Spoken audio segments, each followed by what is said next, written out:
The Cotuit Kettleers have won a season-high 3 games in a row, and they're back at Lowell Park to take on the Brewster White Caps. Hey everybody, and welcome into the pregame show. I'm Carson Mercier. This is Liam Ervin, and the Cats got the job done yesterday. A 4-2 win over the Orleans Firebirds at Eldridge Park. It was the pitching staff that got the ball rolling early. Everyone that threw in that game was fantastic. Yeah, hey, another complete game. Make it 3 in a row for Coach Cooper and his staff. Kettleers have been rolling, and part of that has been the pitching staff. You said it. Jacob Burnham was the starter yesterday. Didn't have a good first appearance. Yesterday turned things around, and I think what was the most telling part was being able to give the baseball to his relief staff and trust in them. He got in a tough situation. Landon Dahl made his first appearance. He saved him, got him out with some runners on base in a jam, and then Landon Dahl himself got in a jam. He turned the ball over to Chase Vandermeed, who did his thing. Yeah, and it wasn't the pitching staff the only part of this team that was playing well. Ryan Taransky had his first extra base hit of the summer. It was a 3-run homer, his first as a Kettleer, of course. It was the winning hit for the Kettleers, and not only him, but the rest of this offense really starting to get it going in the month of July. Yeah, and you talk about the versatility as well. Back at home last time we were here at Lowell Park, it was kind of the Noah Coy, J.J. Moran show. Yesterday, neither of those guys had a hit. Coy was a replacement in the middle innings, but it was guys like Ryan Taransky who stepped up. That speaks to the versatility of this offense, who has been so good in the month of July. All-star rosters were announced today for the Cape Cod Baseball League, and our very own Brooke Killgore is standing alongside with 2 of them, Chase Vandermeed and Truett Manuel.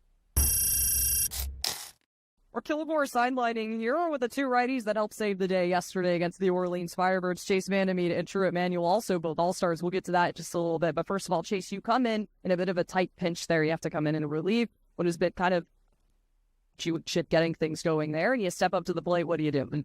Well, just attack the zone first and foremost. Landed through really well, and I really wanted to get back in the dugout, shut it down for him. So being able to do that, get the one guy, made me feel good, and I was happy to see him happy. There you have it. And Truett, you come in for relief after Vandermeed pitches about 2 innings stretch. You come in with a tight situation. You got 2 innings left to go, and you don't give up another earth run. What was your approach there? Really just go right after it. Trust my stuff. Trust what I see teammates one thing gets. There's a lot to celebrate here at Lowell Park today. We got our festive blaze on for Hawaiian night, and it's also an all-star celebration. You both were named the only 2 pitchers for the Cotuit Kettleers. Both righties coming out of the frame with some of the best ERAs on the team. How did you feel when you found out the news? Oh, so excited. Yeah, I mean, I'd be lying if I said I didn't have the biggest smile on my face, but it all goes out to my teammates, man. They really helped me a lot. The catchers, everybody, but I'm really excited, especially going this guy. Yeah, I mean, I was hyped.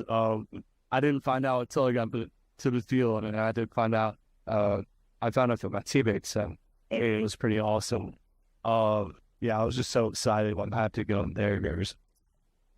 Well, thank you guys so much for your time. Congratulations are in order for you there. We'll have first pitch against Brewster in just a moment.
Draft night in Major League Baseball, but in Cotuit, all eyes are on Lowell Park, where Brewster comes to town. The Kettleers are trying to win their 4th game in a row. The White Caps trying to win 5 of their last 6 ball games. 2 of the hottest teams on the Cape right here and right now. Hello, everyone, and welcome inside the broadcast booth at Lowell Park. I'm Carson Mercier, joined alongside Ervin and Brooke Killgore. It's been a great week of baseball for the Kettleers, playing some of their best baseball on this summer. Brooke, I'll start with you. This offense right now is clicking as a unit. Everyone is going. Everyone is going, and you talk about it, guys who get substituted in at the last moment are putting up plays. Noah Coy, one of those names as well to keep an eye on. 7 for his last 8 in the past 2 games where he's been a starter. It's been a phenomenal kickstart for him to go. You have Ryan Taransky, his first home run. It was a 3-run homer backing up Noah Coy's performance the day before. It's been a lot more progressive, and then the pitching staff coming in to back up. It's complementing the hitting run that they've had so far. The Kettleers putting up a 3-game win streak. Your offense and defense is clicking. Back to yesterday, a 4-2 win over Orleans for the Kettleers. And Brooke, you kind of mentioned it, but Liam, talk a little bit more about the pitching staff. We saw Jacob Burnham get the start for the Kets, his 2nd appearance of the summer, first start, and things really looked good for him yesterday. Yeah, so going into the month of July, Cotuit led the league in walks. They still do, but as a pitching staff, limited the walks a lot. Burnham was in the zone. He didn't walk a batter yesterday, and then he kind of just let the train behind him take care of business. He had in relief, Landon Dahl for the first time as a Kettleer. Behind him, Chase Vandermeed, and then Truett Manuel closes things out. A little bit of a scare at the end, but hey, a win is a win. 3 in a row for the Cats. The 2nd place Brewster White Caps come to town with a record of 14-7-1. Their lineup penciled in by 12th-year head coach Jamie Shevchik looks like this. Jay Abernathy leads off. He will be playing second base. Jamie Laskowski is at shortstop batting second. Jacob Lee, the powerful hitting designated hitter, is batting third. He's got 5 home runs. That leads the Cape. Holden Pantier, he is at third base batting fourth. Edmund Yamin, the fourth, is at first batting fifth. Brody DeLamaliers out in right batting sixth. Owen Jenkins is the catcher. He bats 7th, batting 8th, making his Cape League debut is Blaine Brown. He plays left field. And rounding it out for the White Caps is Terrence Keel II. He is in center field. This lineup is going to be going up against the right-handed pitcher, Grady Bivens, making his 5th start of the summer. It's so reliable for the Cats. Yeah, absolutely. A guy you've seen a ton of times this season, a reliable starter. 0-3 record, but guys, it's really not been a tell for how good of a pitcher Bivens has been. 3.86 ERA. He's got a 6-pitch mix. Just hasn't really gotten the offensive support. Been hitting some lulls offensively. Put up 1-run performances a couple of times on the mound. Just hasn't gotten backed up by the Cats. It's going to come for him. He's got a lot of promise. Recently committed to Troy. They made it to Omaha this year, so a big talent on the mound for the Cats today. A great story it was for Troy, and Grady Bivens will hope to add on to what was a really good program in 2026 for Troy. And he's been that guy for the Kettleers. Has struggled with the walks at times, 12 of them in 16 innings pitched, but just 13 hits allowed. He pitches to contact, he gets weak outs, and he should be ready to go against the 2nd best team in the East. The Brewster White Caps 14-7-1 have won 4 of their last 5. Kettleers 8-12-2 have won their last 3. A 3-game winning streak for the first time this summer. Hey, why not make it 4 on a beautiful Saturday here in Cotuit? July 11th, 23rd game of the year. Bivens toes the slab. First pitch of the ball game is a fastball that darts outside, 91 miles an hour on the gun, but ball 1. 4:32 first pitch time, 79 degrees first pitch temperature. Does not get much better than that. Bivens rocks and fires. Back in the zone. Here's a bouncer to the second baseman, Dawson Park. He takes care of out number 1. This Cats team has been playing some pretty good baseball this month of July, and a big reason for that, I think, is the steadiness of head coach Rob Cooper in his first year as the field manager for the Cats. There he is in the dugout. He's got this cool, calming presence about him, and everyone that we've talked to, they love playing for this guy. Yeah, it's a simple approach, right? He just wants guys to work hard and get better day by day, and the results will follow with that. On the 6-game losing streak, He stayed level-headed the entire time, and as a result, now you got 3 in a row, working on 4 today, going 1-0 every day. That's his mindset. Jamie Laskowski takes strike 1. The next one on the way is in the dirt. The outfield for Cotuit, from left to right, Chase Kroberger, Isaac Sturgis, and Jace Lee. Behind the plate, Jesse DiMaggio doing the catching for back-to-back ball games.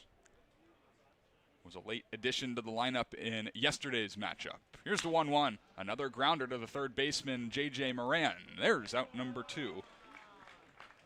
Liam, take us through the infield. You got J.J. who just made that nifty play at third base. Hey, he's an all-star starter now. Owen Payton at shortstop. Dawson Park at second base, another all-star selection. Ryan Turansky at first base. He shifts between the outfield and infield. He was in left last night. He'll be at first tonight. And you mentioned it, DiMaggio behind the plate. Jacob Lee, another one of those all-stars. The all-star rosters were announced today, and Jacob Lee will be starting most likely behind the plate. The catcher doing the DHing today for Brewster. 5 home runs, that leads Cape Cod, hitting .286 with 12 runs batted in. And Bivens blows a fastball by him. 95 on the gun. Hello. And it's 0-2. 7 Kettleers with the nod to the All-Star game in 2026. 3 more than a summer ago. 0-2 is in the dirt. DiMaggio, the backstop. Another one of those All-Stars, has turned it on for the Kets, as is J.J. Moran. Dawson Park has kind of been a little bit more steady.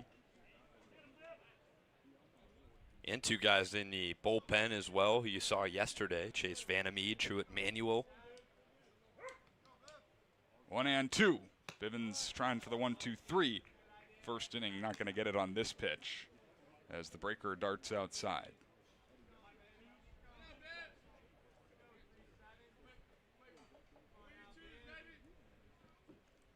2-2. That's at the knees. That's strike 3. Grady Bivens catches Jacob Lee looking, and it's a 1-2-3 first for the righty, recently committed to Troy. He caps it with a K. Kets coming to bat when we come back on Cape League TV. If you can dream it, if you can cruise in it, if you can summer in it, fish from it, or take it for a day at the beach, we can protect it. The Baldwin Group, protecting the possible. Cape Cod 5 is proud to be the official banking partner of the Cape Cod Baseball League. Cape Cod 5 offers a broad range of financial products and services tailored for every stage in your financial journey. Reach out to us. We're here to help. Reader's Hardwood Supply is a candy store for wood, whether you're a professional or an amateur. Reader's Hardwood Supply carries over 70 species of both domestic and imported lumber from around the world, displayed in over 300 self-serve bins for your selection. So for your next project, make it your masterpiece with stock from Reader's Hardwood Supply. The woods of the world are here at Reader's Hardwood Supply. If you're a Massachusetts resident and don't have a bachelor's, you could be attending 4Cs for free, all while preparing for careers that actually move you forward. Aviation maintenance, nursing, dental, funeral service, we've got it all. capecod.edu/free. Try it, then buy it. Rent a new cat for up to 90 days. Then apply 100% of the rental cost to the purchase and save. The Milton Cat Rent to Purchase offer. Try it, then buy it. Go to miltoncat.com/RPO. A scoreless 1-2-3 first for Grady Bivens, capping it with a K. He'll hand it off to an offense that looks like this for Rob Cooper. It's Dawson Park at the top of things, 3rd game in a row, hitting leadoff. Ryan Turansky in the 2 spot. He had a 3-run bomb yesterday. J.J. Moran behind him. Jake Canley in the cleanup spot.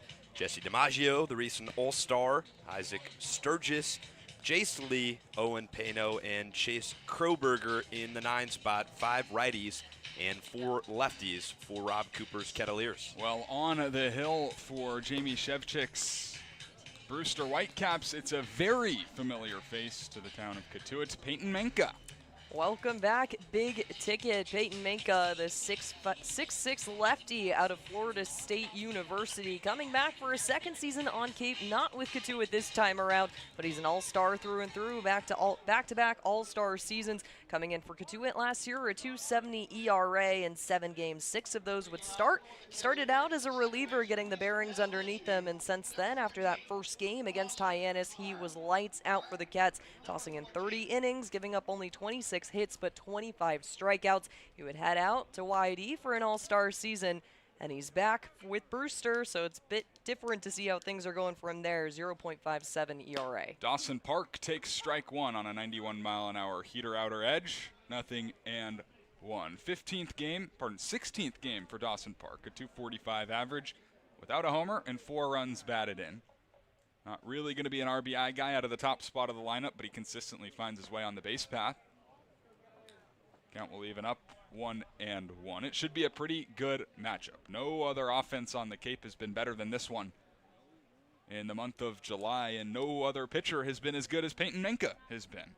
It's power on power. 285 batting average for the Cats in July. They've been crawling up the ranks, and yeah, what I was getting from what you were saying, Brooke, is this guy's a ball player on the mound. Manca is a dog. He has been last season, this year again. Same results. This time he's back at Lowell Park.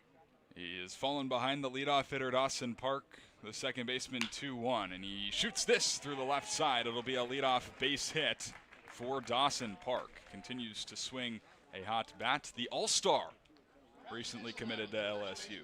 All-Star on All-Star action there. Dawson Park finding the slot through the glove, going past Holden Paintier off that play there. Payton Manca really needs to get in a groove to start things off. He's really consistent when it comes to the ERA measure, but the first couple of pitches that he'll face, definitely difficult there. Dawson Park fighting through, getting himself a nice hitter's count there, and that'll bring up Ryan Taransky, whose bat has been hotter than ever. He hit the 3-run homer yesterday, which turned out to be the winning hit for the Kettleers. Squares to bunt, pulls back, and takes a ball. Overall, playing in his 20th game of the summer, .22 on the batting average with that 1 home run and 6 runs batted in. Saw him square to bunt on that first pitch, something that he did in yesterday's game as well. That falls at the knees for a strike. 90 on the gun, 1-1. Bunted in his first plate appearance, moved runners to second and third with nobody out in the second inning, but the Cats were unable to score. J.J. Moran, Jace Lee both struck out. 1-1. That's a big looper for a strike, 1-2. We've seen the at-bats come around for Ryan Taransky. Plays an unselfish brand of baseball, and it's good to see the hits start to fall for him. Fun kid, too. Heard he likes ice cream. 1-2. Able to spoil a breaking ball. Hey, Cape Cod Creamery said they might offer him a job for scooping 4 or 5 today for our broadcast team. So grateful he was a good sport and came out with us. But yeah, patience virtue is something he was really hitting on, just taking his time, letting the balls come to him. Really enjoys that, taking the first ball, see where it's situated before making any sort of offensive adjustments. Well, he's great with 2 strikes as well. As the 1-2 comes home, carves it back to the screen. He's walked 16 times this summer, has struck out just 12 times. It's a pretty crazy walk to strikeout ratio. It's not something you see often, especially on the Cape, especially with wood bats. Taransky's been great with 2 strikes. It's tied for the most walks on the Cape in 2026. 1-2 again. Fastball belted in the air to center field. Spins Keel around. He'll reach up and make the catch. Wild ride out there in center field, but it's out number 1 in the bottom of the first. Yeah, but still hitting the baseball hard. Yesterday, I think what set up the homer, the at-bat before, he lined one out to center field. So that's good progress for Ryan Taransky. He's been seeing the baseball well, and now another guy's seeing the baseball well. It's J.J. Moran. The third baseman batting third tonight. 17th game of action on the Cape. A .273 average, no homers, 5 runs batted in. Batting with a man on first and 1 out in the bottom of the first. Rest of the outfield for Brewster, Blaine Brown in left. Terrence Keel, the aforementioned center fielder. And Brody DeLamer-Lear is in right. Holden Pantier and Edwin Yamin the fourth on the corners of the infield, third and first base. 1-0 to start on J.J. Moran. Up the middle, Jamie Lasofsky and Jay Abernathy. playing short and second respectively. Owen Jenkins does the catching for Payton Manca. It's a Brewster team that's been hard to beat, and if they were in the West Division, they'd be on top of it. It's 2-0 on J.J. Moran, who didn't have his best game at the plate yesterday. Went 0 for 4 with a couple of strikeouts. But before that was really heating up. He was 5 for his last 9 going into yesterday's game as he cuts through a heater.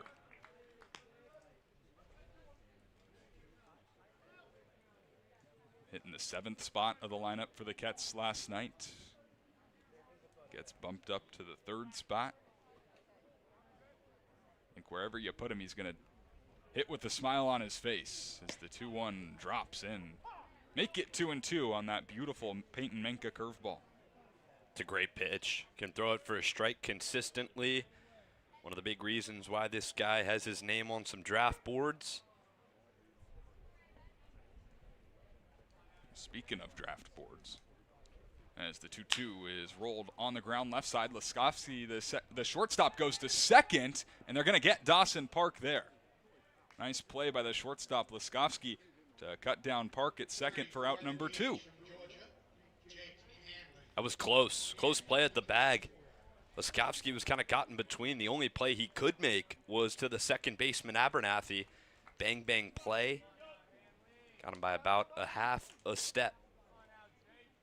So 6-4 fielder's choice allows J.J. Moran to reach. Now Jake Hanley's turn. A little left-on-left matchup for him. There's that looping breaking ball for a strike. Just dropping in at the knees. 15 games, a 203 average. 3 home runs leads the Kets. 8 runs batted in for Hanley. As Manca doubles up on the breaker to jump ahead, 0-2.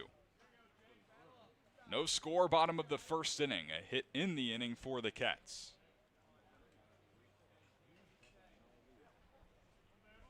Oh, and 2 pitch. Hanley serves this in the air to left field. Blaine Brown, interesting route. It drops in front of him in fair territory. An 0-2 base hit for Jake Hanley. Go, Jake. Looking to get things going after yesterday's performance. Had a single back in the 6th, but it took a little bit more of a progression to get there. He walked in the 2nd against Orleans, popped out towards the second baseman, and had a K to end things off in the 7th. So good to see a little bit of consistency to kick things off here in the bottom of the 1st. Now it's turn for Jesse DiMaggio, who's hit in 5 straight games. 4 of those games have been multi-hit games, and recently announced to the 2026 Cape Cod Baseball League West Division All-Star team. Yeah, sure has. See right here, he's a guy who swings first pitch a lot of the time. Something we've talked about a lot this season. 261 batting average, 261 OBP. He will hit the baseball in play. See what he does with 2 on and 2 out in the bottom of the 1st. Breaking ball, kind of buckled him up, but misses inside. 1-0. Overall, the numbers for DiMaggio, 13 games, 261 average, a homer that came back against Hyannis. 6 runs batted in. Chance to add to those totals here in the 1st. Breaking ball, lunges for it and rolls it foul. At one point, he was 2 for 21 on the summer, so he's really turned it around.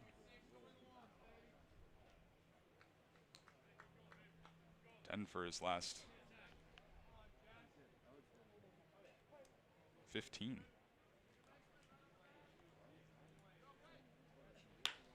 This is served in the air to center field, falling fast and falling in for a base hit. Moran turning around third, he scores. RBI base knock for Jesse DiMaggio. Kets crack through in the 1st, it's 1-0.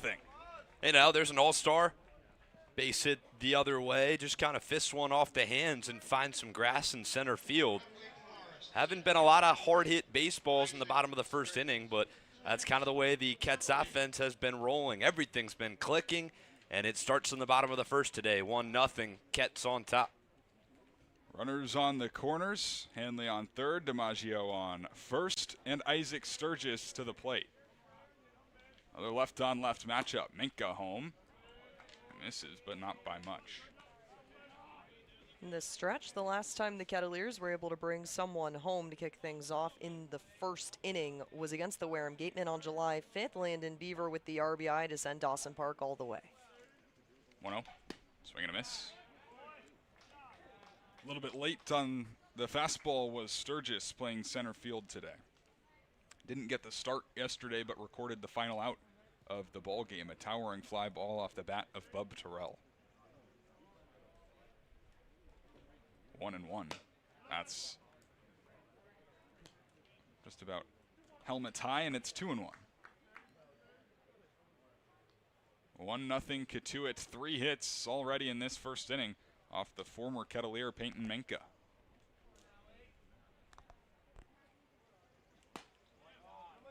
Manca able to even things up 2-2.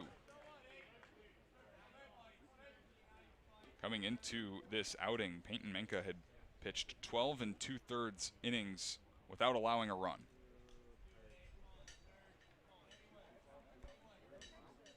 Two and two, and they've got DiMaggio picked off. He was trying to steal second. Tag applied, but it gets out of the glove of Lasofsky. The ball rolls into left field. A run comes home to score. It's 2-0 Kets in the first. Hey, so with the lefty on the mound, you got to go first move. DiMaggio was trying to swipe second base in a favorable 2-2 count. Manca was all over it. And DiMaggio, right play, you just got to go hard into second base, hope that Whitecaps can make 2 good throws in a row. They did, but Lasofsky on the second base bag, the ball just pops out of his glove, and now he's got a little trouble with his shoulder going on. Hard head first slide for DiMaggio. We can take another look at the play at second base with DiMaggio trying to swipe the bag. You said it. Got to go on that first move, trying to apply the tag and applying it kind of right into the back of DiMaggio, maybe getting jammed up with that left shoulder. Might have just caught a little stinger. It was a smart play from Lasofsky. You got to go get that baseball. You can't be waiting at the second base bag. And again, the throw beat him. Tag was there. He would have been out. Ball pops out of the glove. Tag is not warranted. Hanley comes in to score. 2-0 Kettleers. So a couple of base hits, 3 to be exact, but gets moving runners with the fielder's choice. And then on that one there, no official ruling as to whether or not it'll be an error. I don't think it will, though. Should just be a stolen bag for DiMaggio. Either way, he's on second base. And a 2-2 count. Isaac Sturgis versus Payton Manca.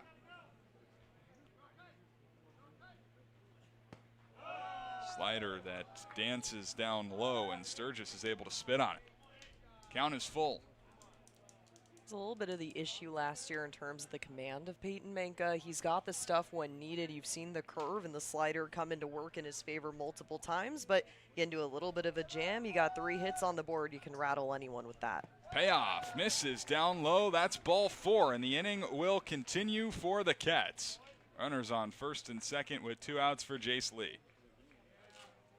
Now you're in a tight situation going into today's game. Payton Manca sitting around that 10-hit mark, giving up only about 5 walks, and there you go. You're putting up about a 1/5 of the walks that he has on the season, getting really close to making it a 3rd overall in terms of hitting. So Kettleers bats doing what they've done best in July, putting full pressure on the former Ket. Trying to add pressure as Jace Lee swings at the first pitch and softly grounds it to Abernathy at second, who takes care of the 3rd and final out of the frame. But on 3 hits, the Kets score 2 runs and take a 2-0 lead to the top of the 2nd inning here on Cape League TV.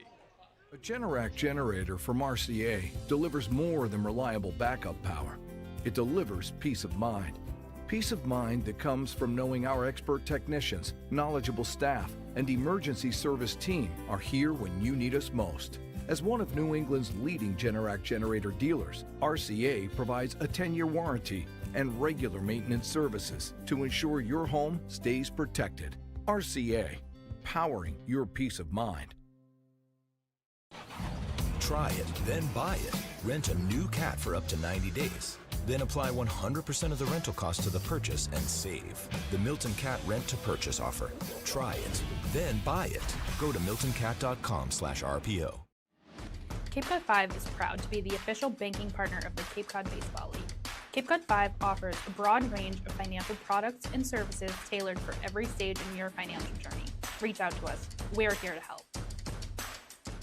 If you're a Massachusetts resident and don't have a bachelor's, you could be attending 4Cs for free, all while preparing for careers that actually move you forward. Aviation maintenance, nursing, dental, funeral service, we've got it all. capecod.edu/free. Top of the second inning, 2-0 Kettleers over the Brewster White Caps. And Grady Bivens goes back to work his second inning after a 1-2-3 first inning with a strikeout. Looked great. Worked through the top part of the order on just 10 pitches. So he goes back out with a lead for once.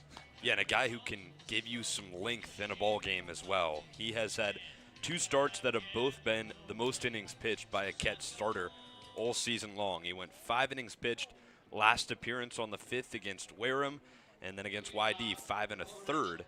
That's, again, the most from a starter all season long. So, quick innings. Watch out. 4, 5, and 6. Holden Pantier, Edward Yamin, and Brody Delamalier. First pitch strike. 3 first pitch strikes in a row for Grady Bivens. Pantier hitting in at .333. No homers, 4 runs batted in. Just 21 at-bats for him. A late add to this Brewster lineup.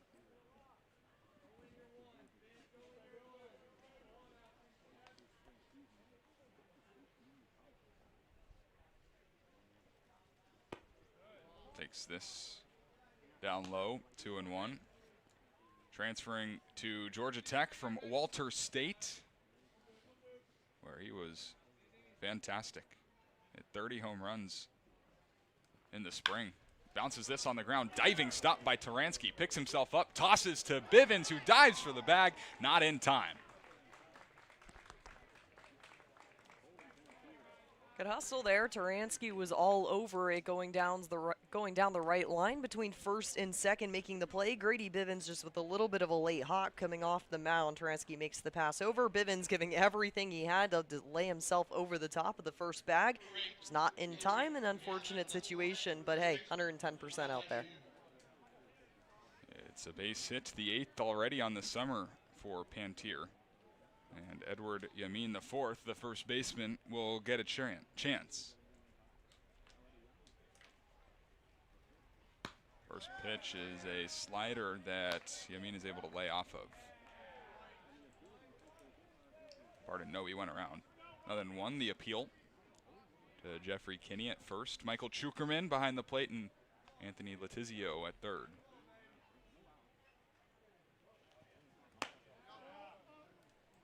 Now it's 1-1. Big day in baseball. Of course, the All-Stars we've talked about on the Cape, but also the Major League Draft. Rock Chalowski going first overall. 1-1 outside. Some Kets going as well. The first Ket to be taken was A.J. Gracia. Jared Advincula recently to the Angels. It's crazy. Almost every guy on this board has been on the Cape at some point. It is truly the place to be. I think all these guys know that, too. Yamin chases, and it's 2-2. And can't forget about starting pitcher from last year, too, out of Arizona State, Cole Carlone. He went before Advincula, kind of what they were projecting on the draft boards there. They thought Advincula might go towards the bottom of the first or early second. Carlone was designated in that first round, but he falls to the 39th pick. He'll head to Toronto.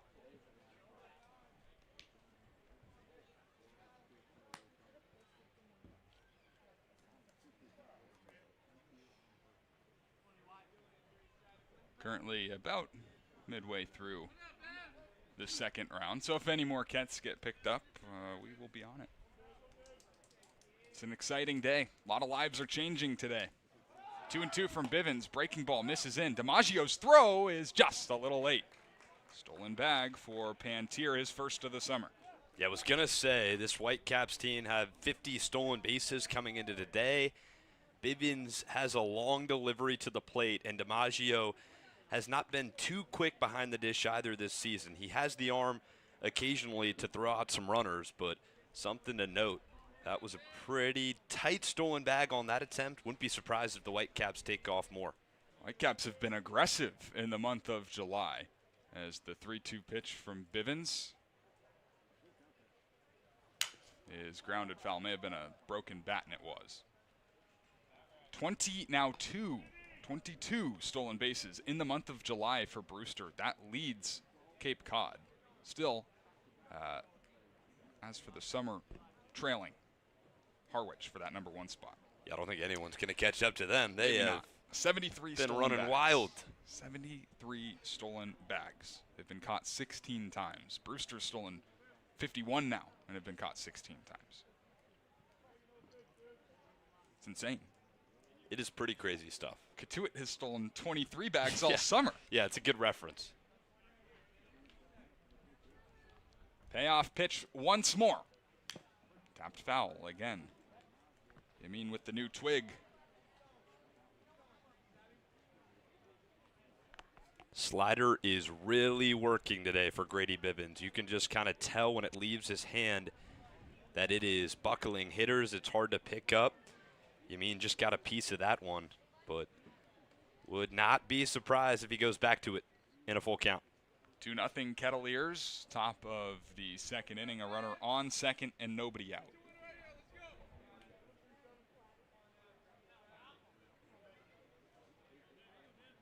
Bivens throwing his 13th pitch of the inning in search of out number 1, and he's not going to get it. This is off of DiMaggio, painfully so. And that could be something to note with Will Plattner, who we were told do not expect to see him in today's game.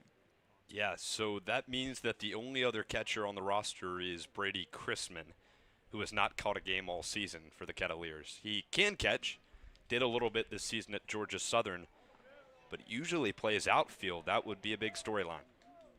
Only one true other catcher on the roster for the Kettleers.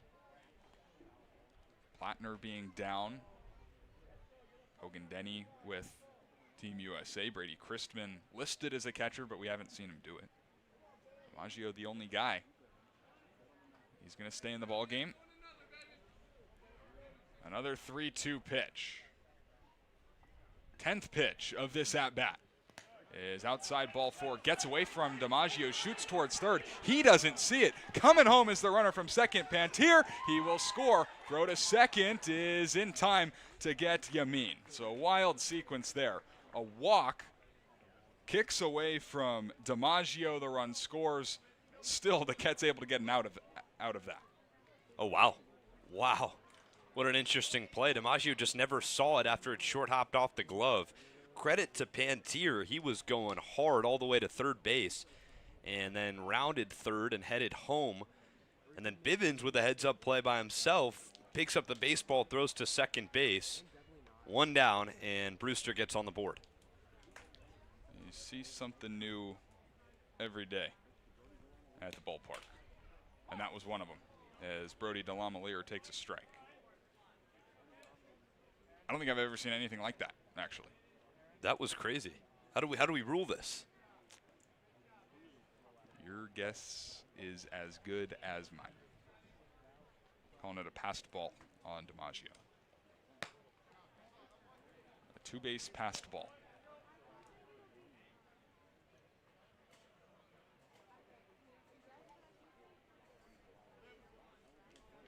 DeLamelier, the right fielder. Grounds this on the right side to Dawson Park. Scoops it off the dirt, throws to first, and there's 2 gone.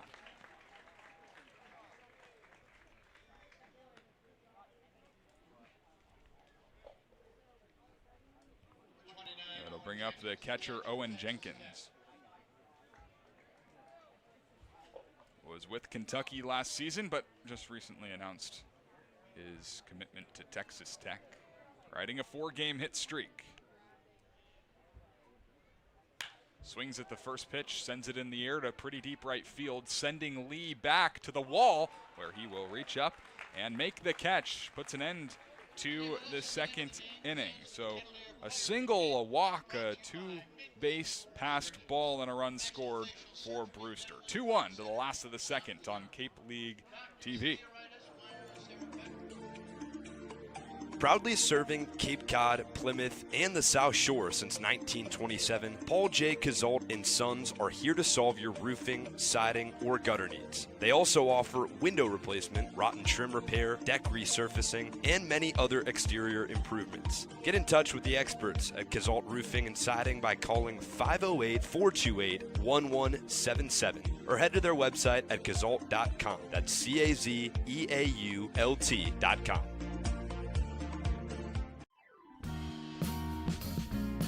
Cape and Coast Bank has been supporting Cape Cod families since 1921. Just like the Kettleers, they believe in teamwork, commitment, and community. Whether you're planning your next big move or need smart business advice, Cape and Coast Bank is there to help. Find out more by visiting capeandcoastbank.com or at their nearby location off Falmouth Road in Marston's Mills. Hey Cats fans, this is Ryan Taransky, outfielder from the University of Cincinnati. You're listening to Kettlers Baseball on Cape League TV.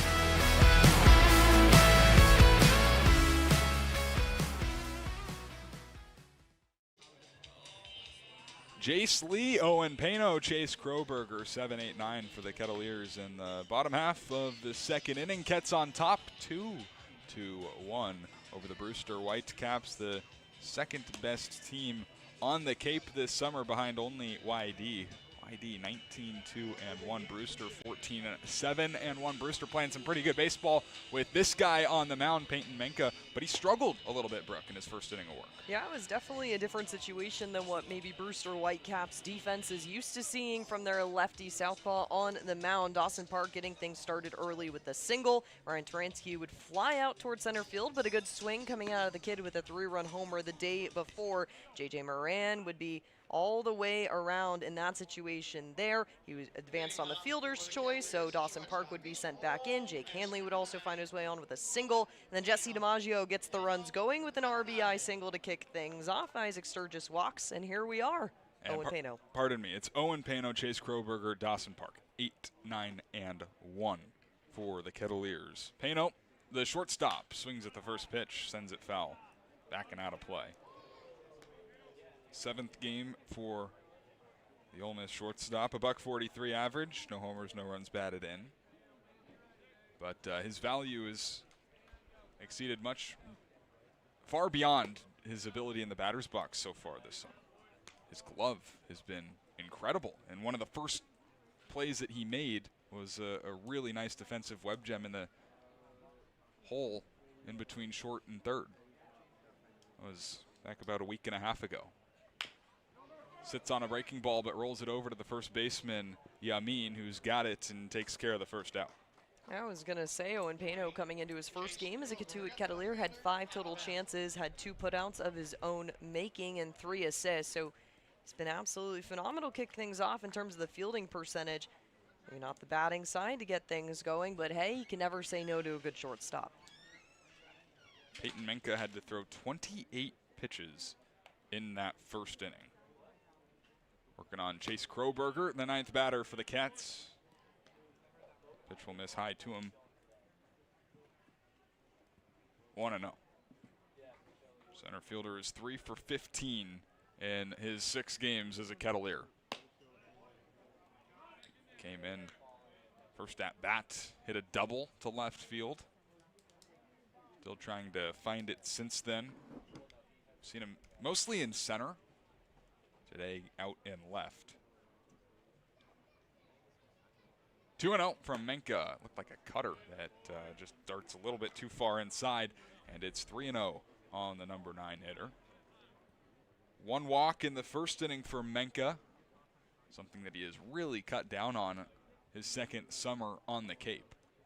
Yeah, getting things going here with Brewster. 5 walks. He had 11 with the Cotuit Kettleers. No home runs still on the season, but the Cats have a chance. They've been putting up back-to-back home run games in this stretch here. Manca, though, really disciplined with a strikeout to walk ratio 20-5. 3-1 is their first strike. Manca missed the spring of 2024, which would have been his freshman year. Had to get Tommy John surgery. So pitched at Florida State in 2025 as a redshirt freshman. Maybe didn't go the way he would have liked. An ERA over 6 in 23 innings. And he comes all the way back to strike out Chase Kroberger for the second out of the second. Yeah, I talked to him about that after his first game against Hyannis. His whole family travels out every time they find out that he's pitching. So they're all there in support. He comes in against Hyannis, really does absolute damage. I got to talk to him post-game, and he said it's just a blessing to come back out here and work as hard as I can. You know, getting another opportunity after getting such a big surgery and having to sit out for majority of your high school career going into college. But I'm here and I'm ready to play. It's true going into his second season on Cape. Yeah, so 2 up, 2 down for Manca as he misses with a fastball to the leadoff hitter, Dawson Park. Got the opportunity to pitch for Florida State a little bit in the spring of 25, and then really, let's say he struggled a little bit, walked more than 6 batters per 9 innings. Gets to Cotuit for the summer of 2025 and was absolutely electric. Of course, an all-star, 30 innings pitched. Only gave up 26 hits, but did walk 11.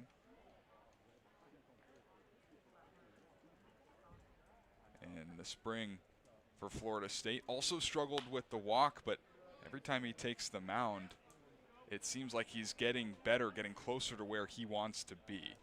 And Florida State, the 4.26 ERA in just 12 innings, has already surpassed that innings amount on the Cape this summer. 16 2/3 after this next out. Evens things up here with Dawson Park, 2-2. He's been fantastic this summer with an ERA under 1. 2-1 to the score, and a 2-2 pitch is taken for strike 3. Backdoor breaker gets Dawson Park looking. A 1-2-3 second inning after a 28-pitch first inning that the Kets were able to score a couple of runs. 2 strikeouts in the second for Payton Manca, the former Cotuit Kettleer. And a beautiful day here for baseball. Our very own Liam Ervin is with head coach Rob Cooper. Shortly. Thanks, Coach. Yeah, join alongside Rob Cooper. Coach, you guys have been the best statistical offense in the month of July. What's been clicking for you guys? Well, I think just guys are having really good at-bats, are seeing the ball good. Guys have gotten settled into playing with wood bats. And you know, I think if you go back to the first 2 weeks, 2.5 weeks, everybody in the Cape is struggling offensively. And, you know, we were hitting some balls hard right at some people and then just started to put some good games together with good at-bats. Grady Bivens is a starter who's given you length this season so far. What's the approach for him today? Yeah, I think just getting ahead of guys and, you know, starting bats and you know, he's a strike thrower, so doing that and the more efficient he can be, the deeper he can go in the game. And that's one of his strengths. So, you know, hopefully he's off to a good start so far. We just got to keep with it. You guys are on a 3-game win streak, obviously. What's the messaging to keep that going in the ball club? Yeah, it's a boring press conference answer, but you're just trying to go 1-0 today, you know, and then, you know, when today's over, whatever it was, you learn from it, you move on, you get better, and try to go 1-0 the next day. Thank you, Coach. Good luck to you. Back to you, Carson. Liam, appreciate it. Always great to listen to Coach Coop. He is a fun guy to talk to. I think that's my favorite one of his sayings, by the way. Just got to find a way to go 1-0 today. And, well, for the last 3 games, the Kets have gone 1-0. It's a good way to reset yourself. When I talked to him a couple days ago, you just got to remember that the count and the score are both 0-0. The way you work yourself back into positive stretches is by believing that you have the chance, and the Kets have really bought into that Rob Cooper mentality. Ryan Taransky was really harping on it in our conversation today at Cape Cod Creamery, just how much this team has really come together and the camaraderie that stems both on and off the field, spending off days together, getting to know each other past. Just can you hit the ball and can you play good defense, and this team has been turning it around. Here's Blaine Brown, the left fielder, to lead off the top of the 3rd inning against Grady Bivens. Swings at the first pitch and sends it in the air pretty deep left field. Kroberger's got a beat on it, looking up into a bright blue sky makes the catch. Out number 1 on 1 pitch for Grady Bivens. Way to get things started, but there's commotion coming out of the Brewster dugout. There's going to be a bit of a conversation here, not sure. You've got Blaine Brown on second base.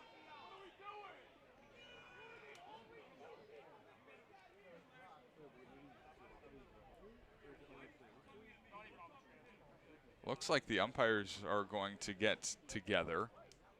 I didn't exactly see what happened. I'll be completely honest. Either. I wrote F7 in my book, and I look up, and there's a lot of screaming going on. I'm curious if Kroberger maybe bobbled the ball a bit, if they're saying that it fell fair. So let's take a look at it because we have our incredible replay system here. Hopefully give us a chance to see what happened. So Blaine Brown hacks this one out towards left field. Chase Krogerber goes in to make the play. And it looks like he dropped the ball. The ball did hit the ground. It was almost one of those things where he was taking it out of his glove, right? But with nobody on, can you really say that he was trying to transfer the baseball? I don't know. And that's what those 3 umpires are talking about. Michael Chukerman, Jeffrey Kinney, and Anthony Letizio up the first base line. That's what they're talking about right now.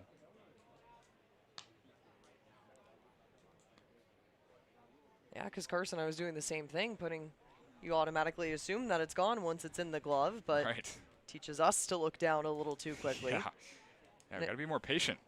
Patience. Patience is a virtue, yes. Something that Coach Coop has talked about with his offense. Patience. So we'll Patience have to see. Broadcasters as well. Still a 3-man meeting going on. So, will be also the debate if it's an error, if this is an automatic double. Kroberger had the one in the glove for about 2 seconds before it came out and what looked like the transfer there. They're still talking this thing over.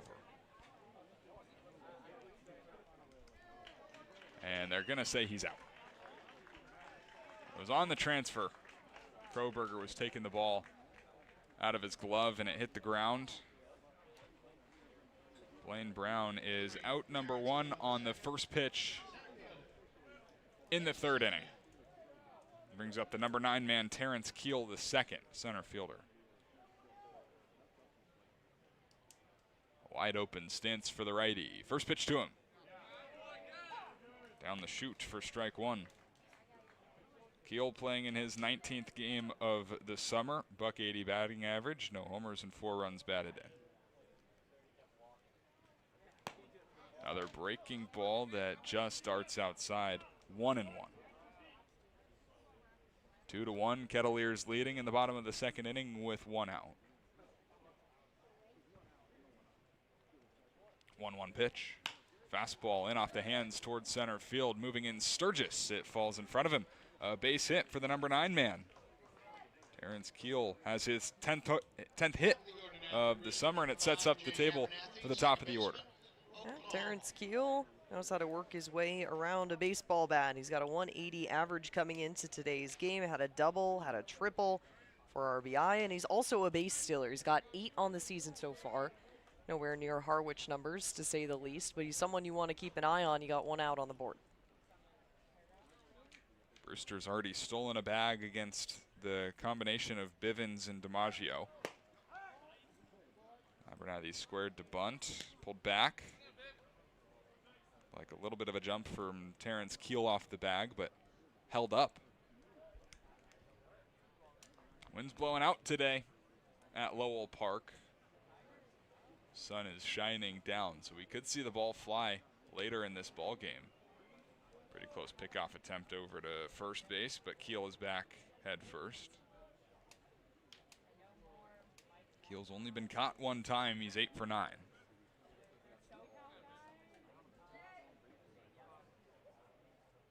He's going to take off. Pitch is a strike. Little double clutch from DiMaggio, no chance. Another stolen bag for the 2nd best stolen bag team on the Cape. Yeah, he takes his 9th one of the season right there in his first at-bat of the day. Maggio's got to work on popping up a little bit faster to watch that one there, but a strike called on Jay Abernathy evens out the count 1-1. Tying run on second base for Brewster with just one out in the top of the third. Fastball just inside, 2-1. Abernathy grounded out to second base on the second pitch he saw to start the ball game. Part of a 10-pitch first inning for Grady Bivens.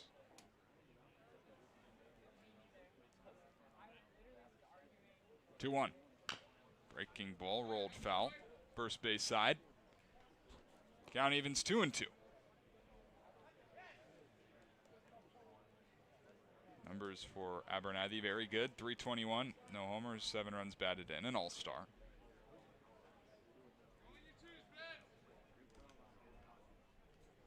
Two and two. Bivens shakes multiple times. He's got one he likes. It's a changeup. It's hit on the ground to Moran at third. He stabs it, throws across, and there's 2 gone in the third. Good confident play there by J.J. Moran, really having to make the side hops to come in front of it just down the left line, going towards second base. Puts it up and a nice wrister to toss it over to Ryan Taransky, who's confidently on top of first. So Jay Abernathy gone in a 5-3 setup. Brings up the second hole hitter in today's game. Jamie Liskowski, the shortstop, who was banged up a little bit on a stolen base attempt by DiMaggio. Bottom half of the first inning. But he's staying in the game as he takes strike one. Liskowski also an all-star, hitting .310 with a homer and 7 runs batted in. Brewster an opportunity to tie the ball game with a base hit here in the third. 93 from Bivens misses high. We've seen Grady Bivens up to 95 today. That was back in the first inning. Good toss there. Flare the speed and take full advantage of a velo gun in today's game. Orleans, we couldn't see the speeds coming in on that end, so 95 toss, not too bad. 1-1.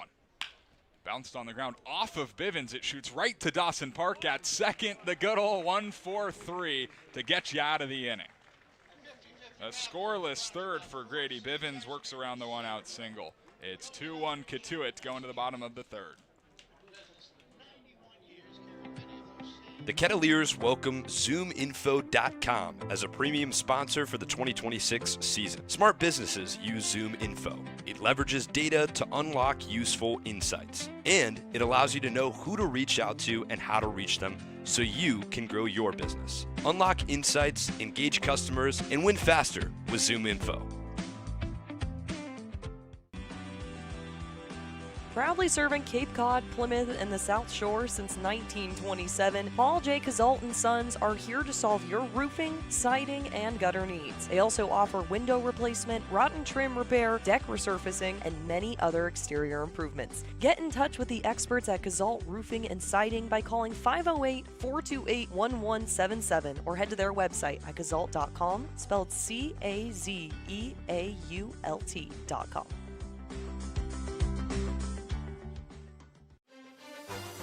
Hey Kets fans, this is Brady Chrisman, catcher and outfield from Mississippi State. You're listening to Kettleers Baseball on Cape League TV.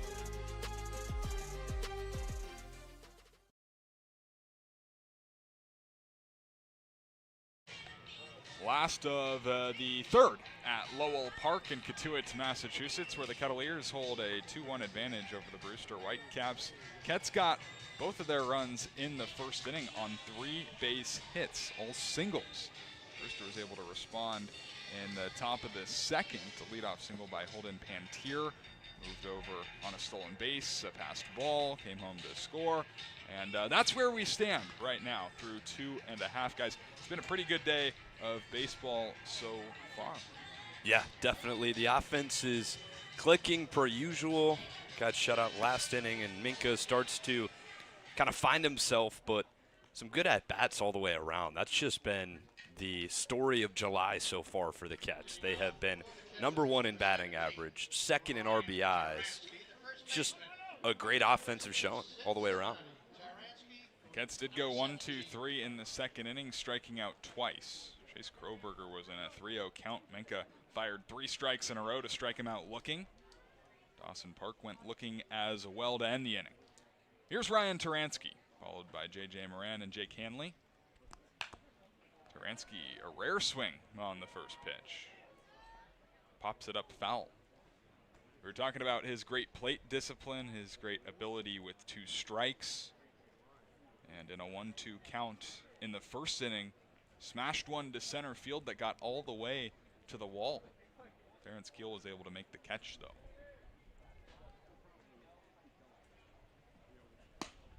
Checks his swing on this one, did not go around. 1-1. Hit his first home run of the summer, did Ryan Taransky in last night's win over Orleans.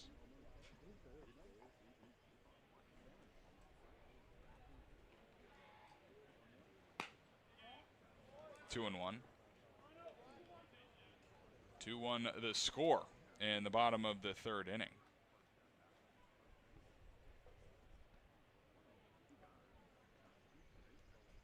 No other Kettleer has played more games than Taransky this year.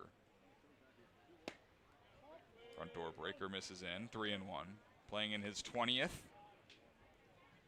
for Taransky after a very, very good year at Cincinnati.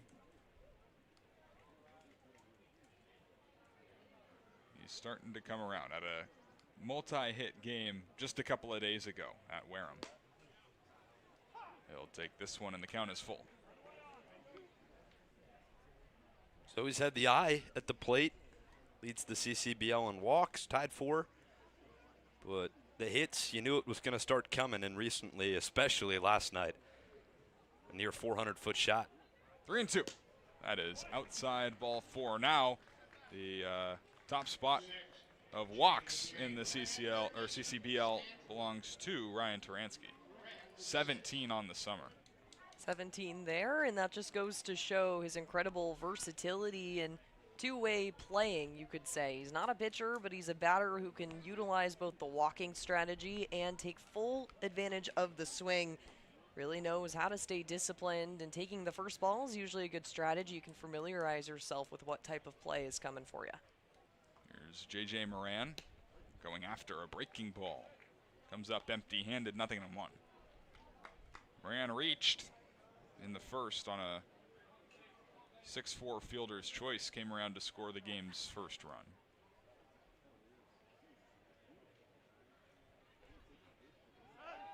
Manca will check to first. Taransky was leaning, but he gets back safely. Manca had already picked off DiMaggio of first base, but DiMaggio was able to sneak around a tag, knocking the ball out of the glove of Jamie Laskowski for the stolen bag. 0-1. And the dirt taking off is Taransky. The throw from the catcher, Jenkins, is into center field. Taransky picks himself up. He's headed to third, where he will reach safely. Stolen base, and he too allow Taransky to go all the way from first to third. It's something that in the month of July the Kets have been starting to get better at. They are not a team that swipes a lot of bags. Last in the CCBL, but hey, sometimes when you put a runner in motion, good things happen. Jenkins just sailed the throw into center field, and Taransky picks up third, nobody out. Infield will move in. And the Kettleers will have an opportunity to get that run back from the top of the second inning. 1-1 to Moran, and he got all sorts of tied up there. He'll be behind in the count 1-2.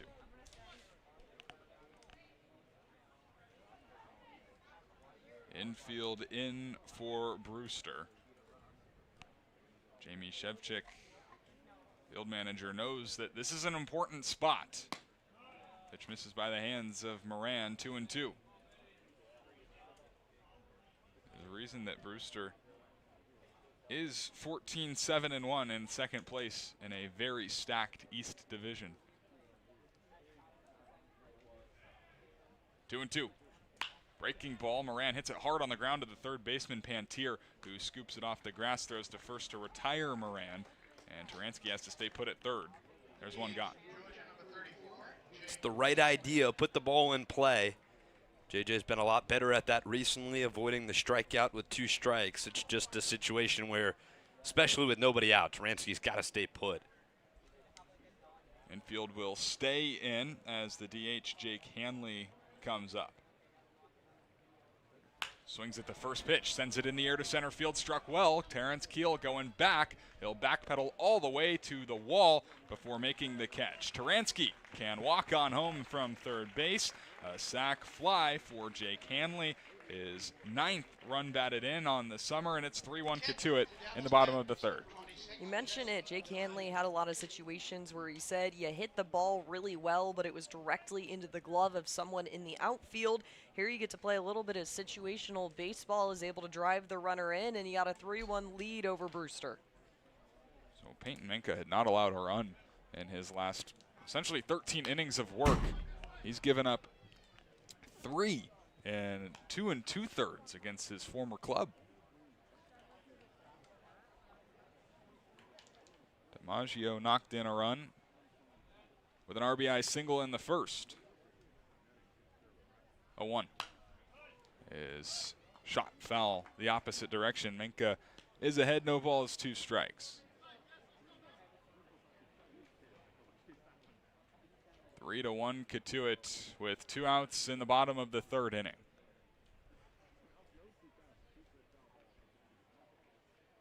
Manca's already got 2 strikeouts, looking for his third, not going to get it. He hung a breaking ball and DiMaggio sent it back to the screen. Beautiful day in Cotuit. Sun is shining on, not a cloud in sight. Couldn't have asked for a better day. Bad day to be a cloud farmer. Sure. 0-2. Hit off the end of the bat towards first. It's Yamin scooping it up, flipping to Manca, who wins the race to the bag. And the inning is over. So 1 run, no hits, 1 error, and nobody left on in the third inning. We've played 3. It's 3-1 Cotuit. Brooke Killgore is going to take us through the 6th inning when we come back.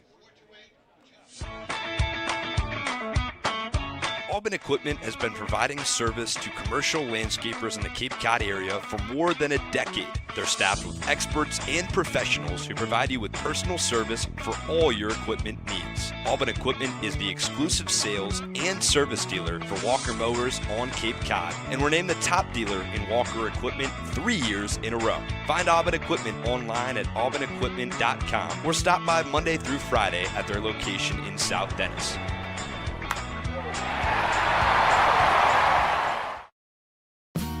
The Kettleers welcome ZoomInfo.com as a premier sponsor for the 2026 season.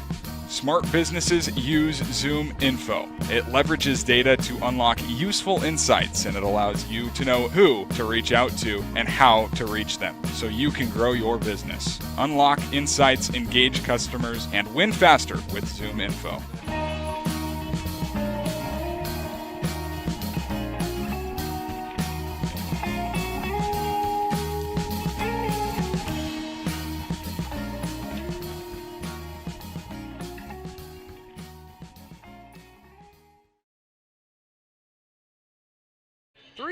Done.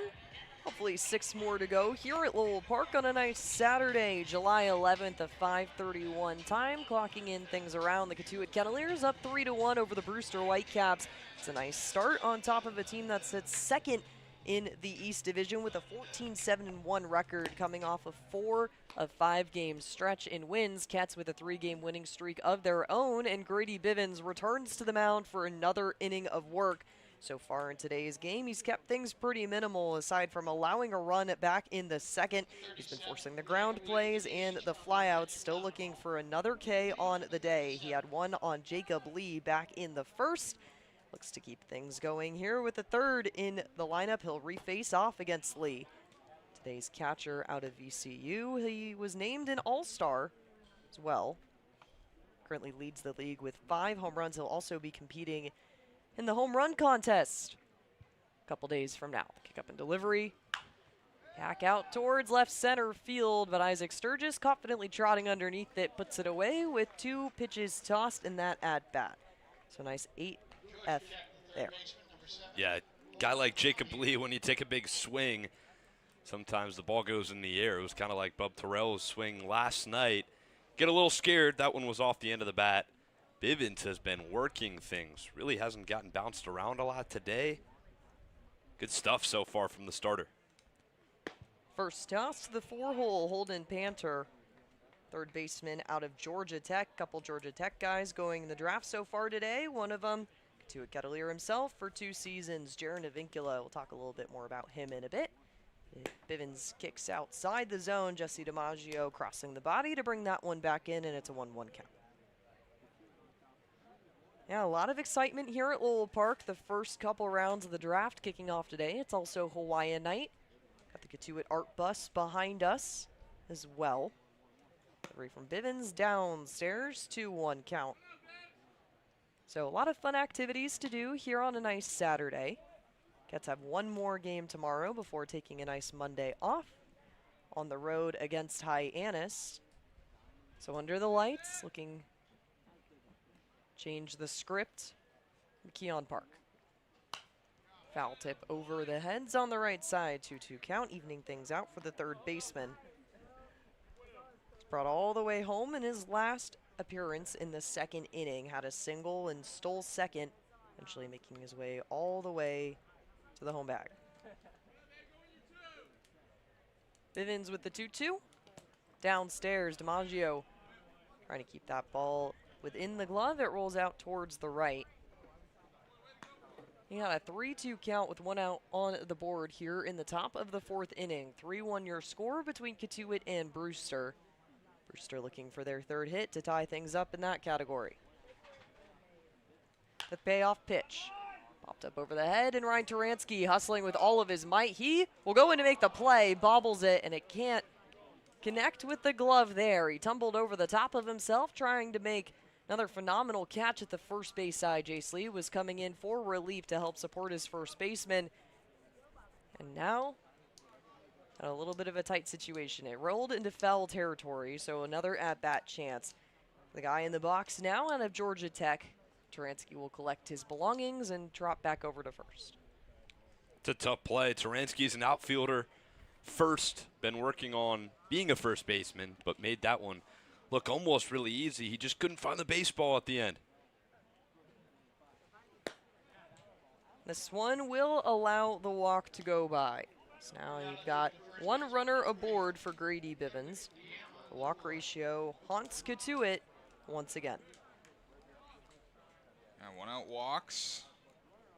Never love them, but you still have the opportunity with a right-handed batter to potentially roll one up. Bivens, a sinker baller. Gets a lot of grounders. Why not? Why not on this pitch? 6-4-3. Bivens delivers the first toss down low. DiMaggio covering it over to Yamin the 4th, the first baseman out of LSU. Is able to advance towards second.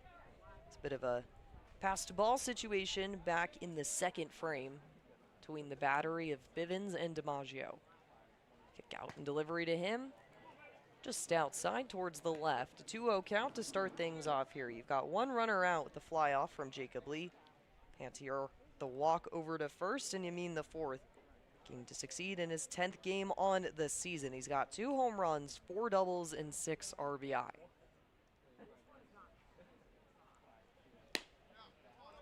Called strike 1.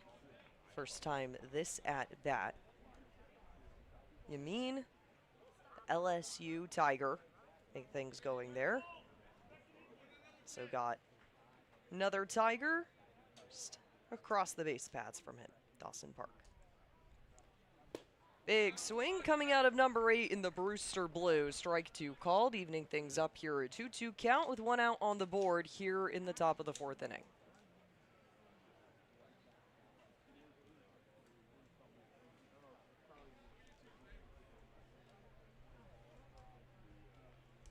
Bivens with the delivery. Runner will go. Toss over towards second base. Dawson Park touches down, but it is not in time. Pantier will be safe for another stolen bag on the day. Yeah, I thought that could have been strike 3, actually. Pretty good pitch by Bivens, and it almost looked like DiMaggio was focusing more on receiving the pitch, making it look good. And that's why a little bit late on the throw to second. But still a stolen bag. Another 3-2 pitch. Got to bear down. 2-2 count. Hacks this one over towards left side. Running foul No need for J.J. Moran, the third baseman, to make a play on that. A 2-2 count. Still with runner in scoring position on second. One out on the board. Here in the top of the fourth, it's a 3-1 score. The Kettleers and the White Caps duke it out for the third time this season. Dancing the bat behind his head. You mean the fourth will wait. This one outstairs and off the back, practically nailing the number 8 on his jersey. And Yamin will take the first hit by pitch of today's game.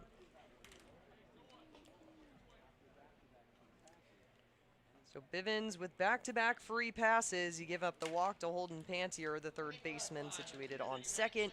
Eddie Yamin the fourth, the first baseman, takes one off the back. He's on first, so 2 runners on.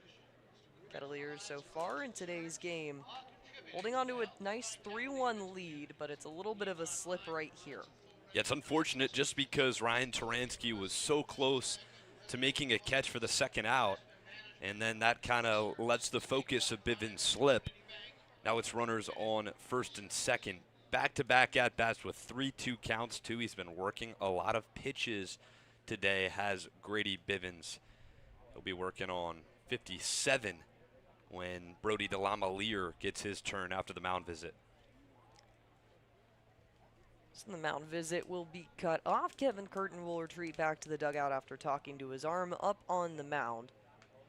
Bivens tosses the bag away, gets himself set. Jesse DiMaggio turning to make sure that they're in full agreement. The next set of plays and returning to everyone's respective spots. Themselves set. There's one out on the board, 2 runners on here in the top of the fourth inning. 3-1 the score between the Kettleers and the Brewster White Caps. Lamalier, a right fielder in today's game, recently broke a 3-game hitless streak.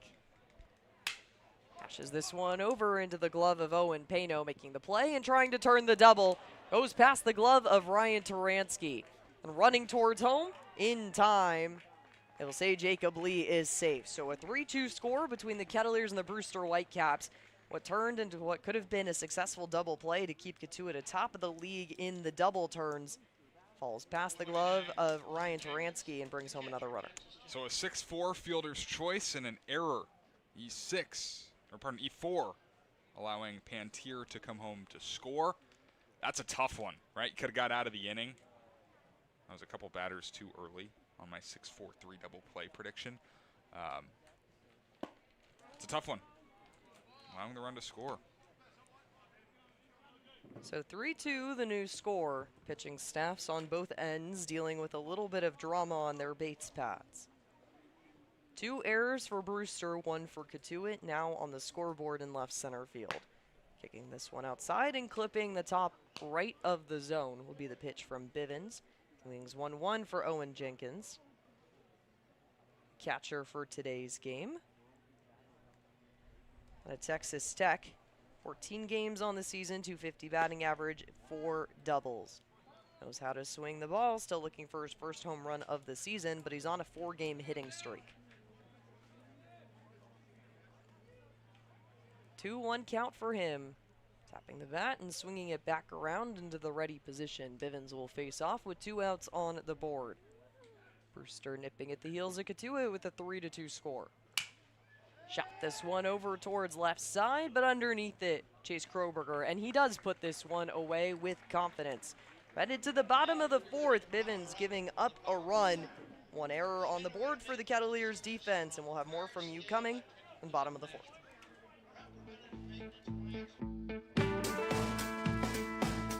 Want to give your kids an experience they'll never forget? That's what our Kettleers clinics are all about. Kids ages 6 to 18 will have the opportunity to learn the fundamentals of baseball and the importance of sportsmanship from some of the top college baseball players in the country. Youth baseball clinics begin the week of June 22nd and end the week of July 20th, and sessions are held from 9 to 11:30 each day. The advanced baseball clinics run from July 27th to the 31st. Head to the Kettleers website for more information.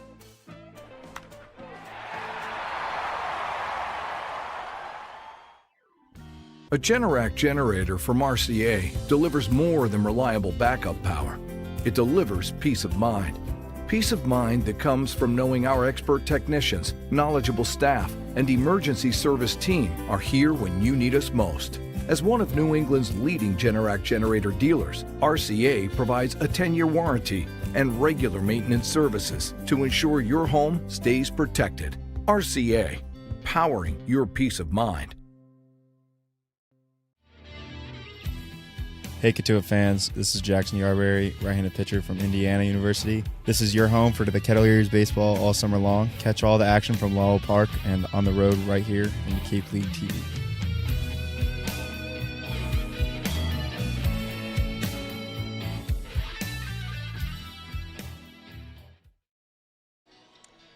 Coming back to here in the bottom of the fourth inning, the Kettleers atop of the Brewster White Caps, but barely holding on to a 3-2 lead after Brewster gets some momentum going against right-handed pitcher Grady Bivens, the recent commit to Troy.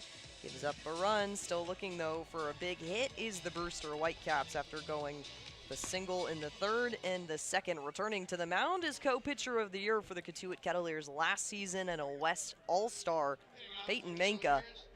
It's a little weird being up here in the broadcast booth, and Manca's not directly to my right, giving some insightful color commentary.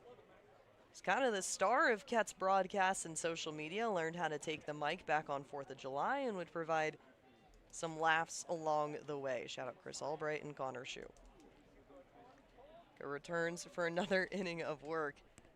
Face off against Isaac Sturgis, the center fielder in today's game out of Wake Forest. This one just outside the zone with a 1-0 start.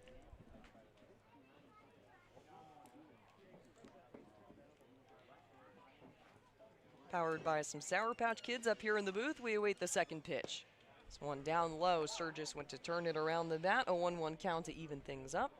Here at Lowell Park, no outs on the board. A 3-2 score between the Kettleers and the Brewster White Caps. 1-1. Isaac Sturgis treats back to the box and awaits the deal. Manca with the glove above his face, kicks up and delivers. Big swing coming out of number 8 in the pinstripes to no avail. A 1-2 count. He was going for the fences there. Why not? Been swinging it well, seeing it well. Average is climbing for Sturgis. Delivery from Manca down in between the legs of Owen Jenkins, the catcher, and the Brewster Teal. Sturgis has tried a couple of times to go past the fence. We've seen it firsthand, both here at Lowell Park and on the road. He's got a double on the season, but still looking for a nice long ball. Southpaw kicks up and delivers. Breaking ball action down in the dirt. Sturgis will make the effort towards first. In no time, Eddie Amin the fourth catches the play from Owen Jenkins to retire Sturgis. It's really tough lefty-lefty against Payton Manca. He has got a great curveball. Drops it in the zone, especially with the lefty hitter. That ball looks like it's coming at you. Darts out of the zone. He can throw it for a strike. He can throw it for a punch-out pitch like he did right there. It's 1 out in the bottom of the fourth. Jace Lee will take his rightful spot. The 7th hole in today's game fires this one up above the heads. No need for catcher Jenkins to try and make a play on that one. 0-1 count to start things off. He's been aggressive today, hasn't he? Grounded out on the first pitch in the first inning to end the inning, and then here swinging at the first pitch as well. Trying to get after it. Sometimes the first pitch is the best one you're going to get.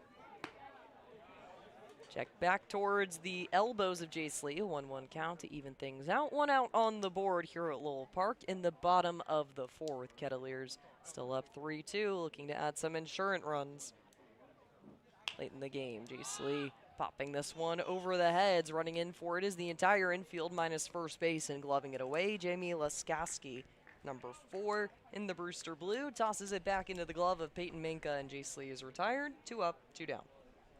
So Manca was a big presence in the media last year. You said it, but seen a lot of his videos. He took over for 4th of July, is that right? Yes, he did. He took my microphone, went around interviewing everyone. They got him on the slip and slide action and chased him around in the outfield. Breaking ball directly down Broadway. 0-1 count to start things off for Owen Payno. And he loved the sideline gig so much that when All-Stars were revealed, last year, had him go around on the mic and introduce all of them himself. And he was one too, so it's kind of fun. I got to interview him first and pass the mic off to him, and he went around Jack Natilli, Jaron Avincula, Ryan Farber, got it all in their faces, pestering them with questions. He seems like a stand-up guy. He really does. was a Been lot of pitching fun. great this year, too. It's great to see guys who play here at Cotuit go on and have great seasons both collegiately and then at the other teams they end up at. So nothing but well wishes from our broadcast booth. Do miss him up here sometimes, though. Hacked out towards right center field and dropping in front of the center fielder, Terrence Keel, the second. There you go. Owen Payton gets a hit. He's 3 for 21 coming into the day, and a nice base knock for him to get things off here in the bottom of the fourth. Yeah, he was due, 100%. Payton's been hitting the baseball all over the place. That one just got a hanger in the zone and drove it out to right center field. This might do it for Payton Manca in his homecoming to Lowell Park. Payton Manca having a quick chat, fighting for his day. Point to the bullpen, though, might signal the end of his time. So Manca coming into Lowell Park for the first time since the 2025 season. It's been an interesting debut here at Lowell Park, not giving up a single run coming into today's game, a below 1 ERA, 0.57, earning him East All-Star recognition. And it looks like they're getting ready to take the baseball from the former Cotuit Kettleer. We'll have more on the new arm out of the bullpen down right field when we come back.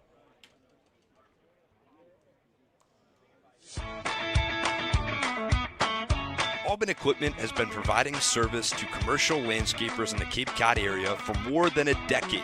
They're staffed with experts and professionals who provide you with personal service for all your equipment needs. Auburn Equipment is the exclusive sales and service dealer for Walker Mowers on Cape Cod, and we're named the top dealer in Walker Equipment 3 years in a row. Find Auburn Equipment online at auburnequipment.com or stop by Monday through Friday at their location in South Dennis.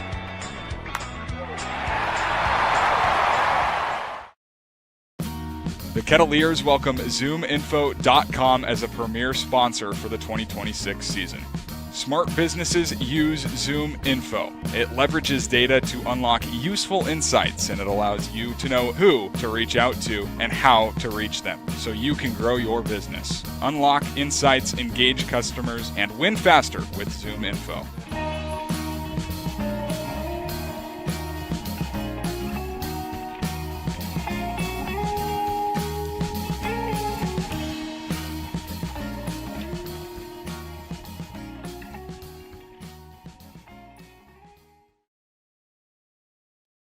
The return of co-pitcher of the year in 2025 West Division All-Star Payton Manca at Lowell Park has come to a close after 3 2/3 innings pitched, giving up 3 hits, 1 earned run, 2 walks, and 3 Ks. He's still responsible, though, for Owen Payton on first after he singled off the arm of the southpaw, and that brings in new arm on the day, Skylar Sanford.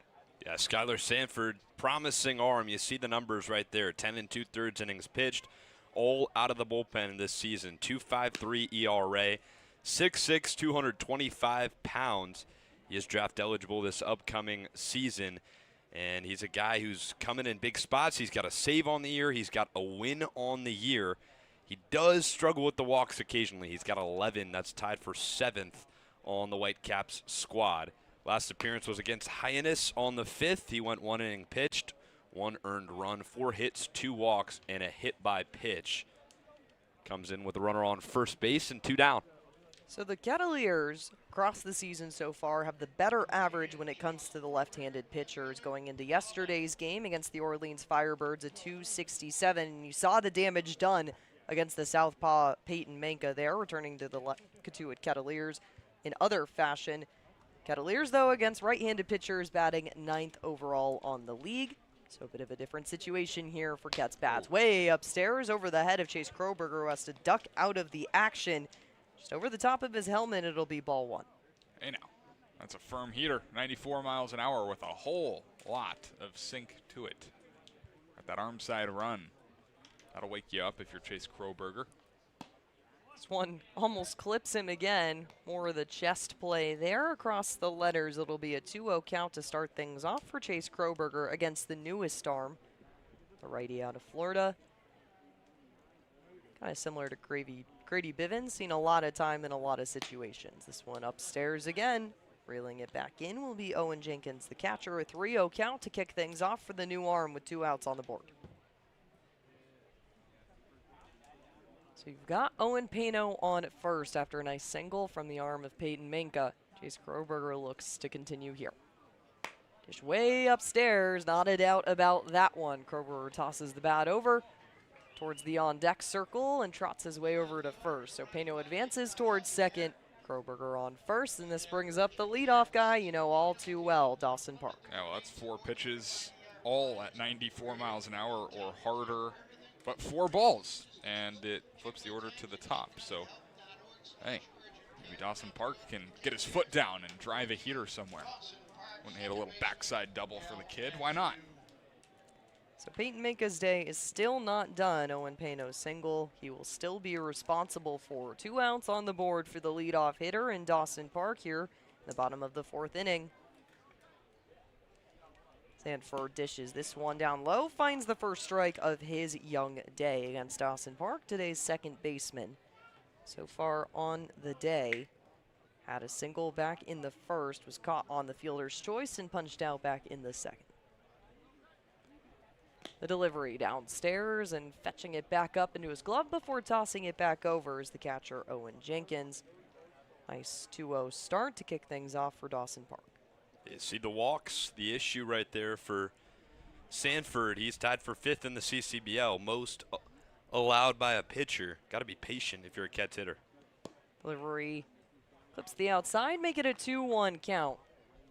The bottom of the 4th inning. Sanford, though, does have a save on his belt, so he knows how to be in these tight scoring situations. It's only a 3-2 score. Cats not pulling ahead as far as they did yesterday against Orleans. Called strike 2, even the count out here. Lowell Park in the bottom of the 4th inning. Dawson Park can get himself over to first and help load the bases. Ryan Taransky has a favorable situation coming in. Check off, but a foul tip to keep him alive. Dawson Park point back over. And hey, big hitter, Jack Natilli just drafted. Looks like 76th overall, and Joey Volchko goes right after him, so 77th. Wow. We'll talk a little bit more about those draft books, but you've got 5 Kettleers from 2025 now sent to the MLB. Foul tip off. Running in for it will be the shortstop, Jamie Laskoski, making the play over to first, but not. They're saying Dawson Park was not in time on that one. Spreading himself thin will be Eddie Yam in the 4th. Drawing it out, and Dawson Park will retire. That will be the 4th inning complete through and through. We'll be back with the top of the 5th here in just a moment on Cape League TV.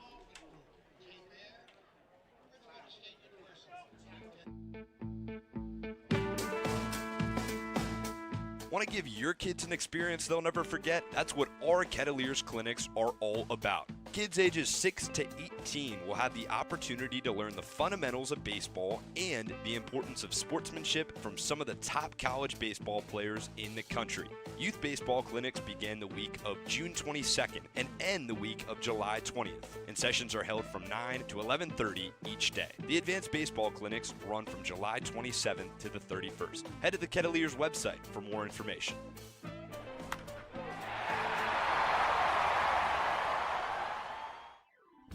A Generac generator from RCA delivers more than reliable backup power. It delivers peace of mind.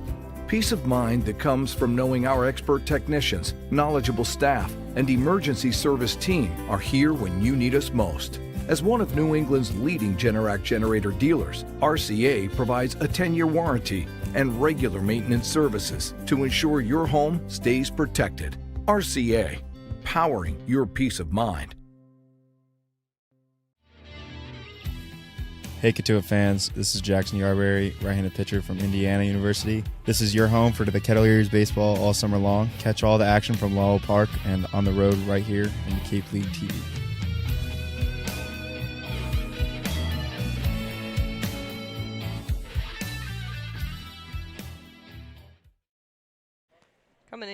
Coming into the top of the 5th inning here, Grady Bivens still on the mound for another inning of work, looking to complete 5 should he survive this stretch here Got a little bit of a score situation. Our score bug has been a little finicky due to some Wi-Fi issues, but our crew in the broadcast booth to our left is doing everything they can to keep you as updated as possible here from Lowell Park. Kettleers got on the board pretty quickly in the bottom of the first thanks to a Jake Hanley single. J.J. Moran would be brought all the way home. Sue would follow the Georgia Bulldog behind him thanks to a Jesse DiMaggio single and the RBI to bring him in. And then you have the Brewster White Caps getting on their board. Holden Pantier, a single to put himself there, a stolen base, and then runs all the way home after a passed ball situation. Kettleers and White Caps situated 3-2. Grady Bivens returns back up to the mound. He faces off against Blaine Brown, the left fielder out of Tennessee. He's looking to deal a lot of damage and a young start to the season there. Number 15, recent addition to the Brewster White Caps roster, has a 1-2 count to his name. So a quick change of direction here. Wanted to update you. Jack Natilli, the catcher out of Cincinnati, and Joey Volchko, the arm out of Georgia, drafted back-to-back 76th and 77th, and Grady Bivens has a punch-out on the swing there. Good start to him. There's a lot of positivity for the Kettleers across the board, whether you're watching the draft or tuning into the game today. Just a lot of Cotuit wherever you look. So Bivens with a punchy brings up the bottom of the order. Terrence Keel, the second, the center fielder out of Texas A&M, singled in his last appearance. He'll watch this one fly by his head there. It's a 1-0 count. So jumping back pretty quickly, there have been 5 Kettleers from the 2025 season taken in the draft so far today. Foul tip off from Keel, the second. Just to quickly run through that order with you. Cole Carlone went to Toronto, pick 39. Jaron Avincula, Mr. Cotuit for 2 seasons, 2024 and 2025. The 45th pick to the Angels, Caden Bogenfall, with 3 bogey bombs last season, 64th overall to Philly. Jack Natilli, 76th to the Colorado Rockies, and Joey Volchko, firepower out of Georgia, wins 77th to the Chicago White Sox. Pretty awesome. It really awesome. And then this time next year, there's going to be a handful of guys from this year's roster getting picked up. Line drive over for the 6-3. Ryan Turansky steps confidently on the bag. 2 outs on the board for Grady Bivens. Could be a quick 1-2-3 should things go in his favor. I was talking to Ryan Turansky today at the ice cream shop. He said he and Jack Natilli actually spoke the other day, talking a little bit about his home run situation. Natilli, really big firepower for the Kettleers, had a bunch of knocks out towards the deep field, had a grand slam overall. What a hoot to see another Cincinnati Bearcat up on the board. This one way upstairs. The top of the order here in the top of the 5th, Jay Abernathy, the second baseman out of Oklahoma. Is also an all-star selection. So Bivens facing off against a tall task there. Kick up and delivery. Coming in around 91. Yeah, we've seen Bivens up to 95 today. But living in the low 90s, that's where he's going to be with that sinker baller. Going to get a lot of ground balls. He has today. Pitching to contact, only 2 Ks, 2 walks. But pitching into the 5th inning. Chance to complete the 5th inning. The 2-0. Bounce through the slot between second and first. Gloving it will be Jay Slee. Not in time, though, to stop an advance towards first. And Jay Abernathy, the leadoff hitter, has a single. Yeah, hey, that's what happens when you fall behind a really good hitter. An all-star in Abernathy, right? 2-0. You don't want to walk him, right? He's kind of have to groove one, and he did, and it got hit. And you see that? Turansky sprinting for the rosin bag. Pretty funny. But, yeah, can't fall behind. And Bivens really hasn't today. Face off against the second hole, Jamie Laskowski, shortstop in today's game, who's made plenty of plays in the field, still looking for a knock in today's matchup. Check back over to first, and they got him. Ryan Turansky ready on the bag. Grady Bivens making the smart play, loses his glove. There you have it. A good situation there between mound and first base. We're headed to the bottom of the 5th when we come back on Cape League TV.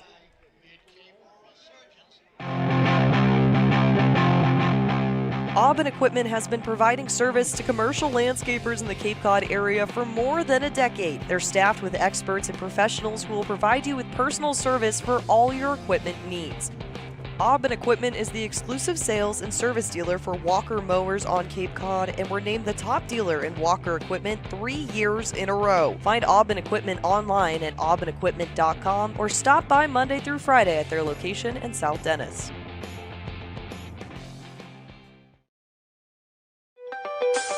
Beacon Gardens is Osterville's premier garden center. Located on Osterville and West Barnstable Road, Beacon Gardens prides itself on quality products and excellent customer service. Check out their wide assortment of garden products and find everything you need to beautify your home. Beacon Gardens, Osterville's premier garden center. Try it, then buy it. Rent a new cat for up to 90 days. Then apply 100% of the rental cost to the purchase and save. The Milton Cat Rent to Purchase offer. Try it, then buy it. Go to miltoncat.com/RPO.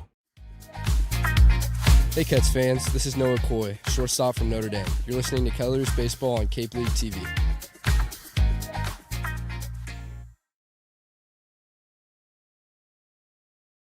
Survives another stretch of work and returning to the mound for his second instance. Skylar Sanford came in with 2 outs on the board in relief for Payton Manca.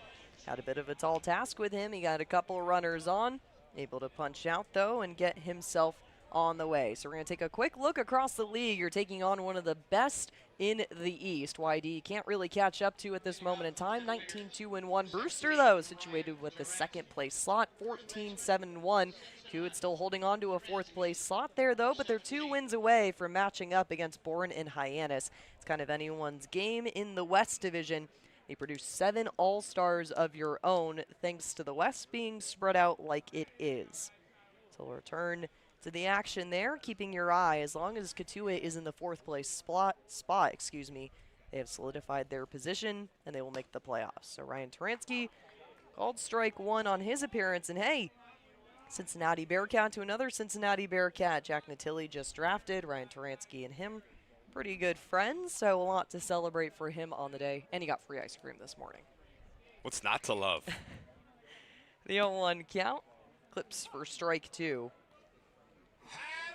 First baseman still looking for a big knock in today's game, but had an even bigger one in yesterday's, a 3-run homer towards right center field. His first of the season in terms of the long ball category. Pickup and delivery from Sanford downstairs, breaking apart catching hands below in the 5-hole is Owen Jenkins. So a 1-2 count for Ryan Taransky here. We got a 3-2 score. Cotuit's still ahead by 1 run. Trying to bolster their record any way they can.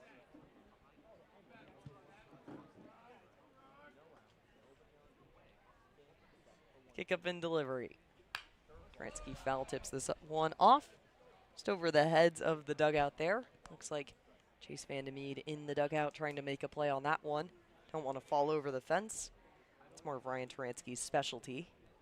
Had a falling play back with the Royal Oak Leprechauns last summer. Sent him over first base fence there.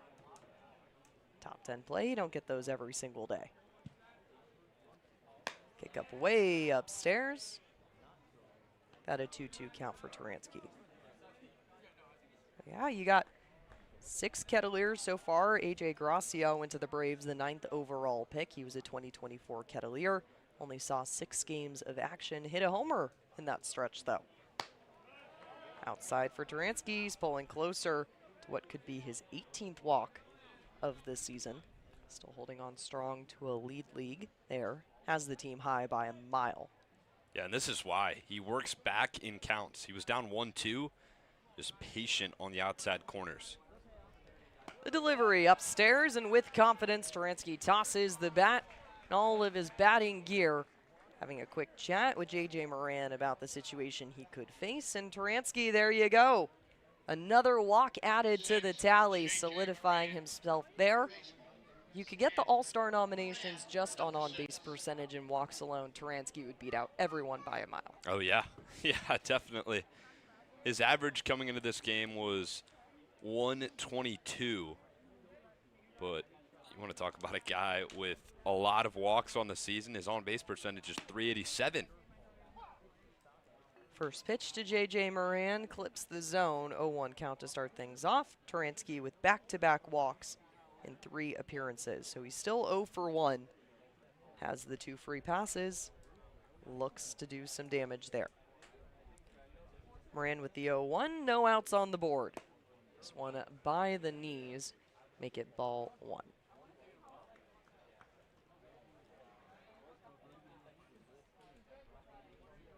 So a lot of the guys that have gone in the draft in terms of position players have a lot more of the hitting statistics that you would expect out of a full summer. This one comes way upstairs by the batting helmet of J.J. Moran. Caden Bogenpole, who was the 4th Kettleer to be drafted, 64th by the Philadelphia Phillies there. 27 games played, batted .242, 20 RBI, and 3 home runs. So that was the stat line. A couple of bogey bombs on the season there. Kick up in delivery. Moran will take this swing.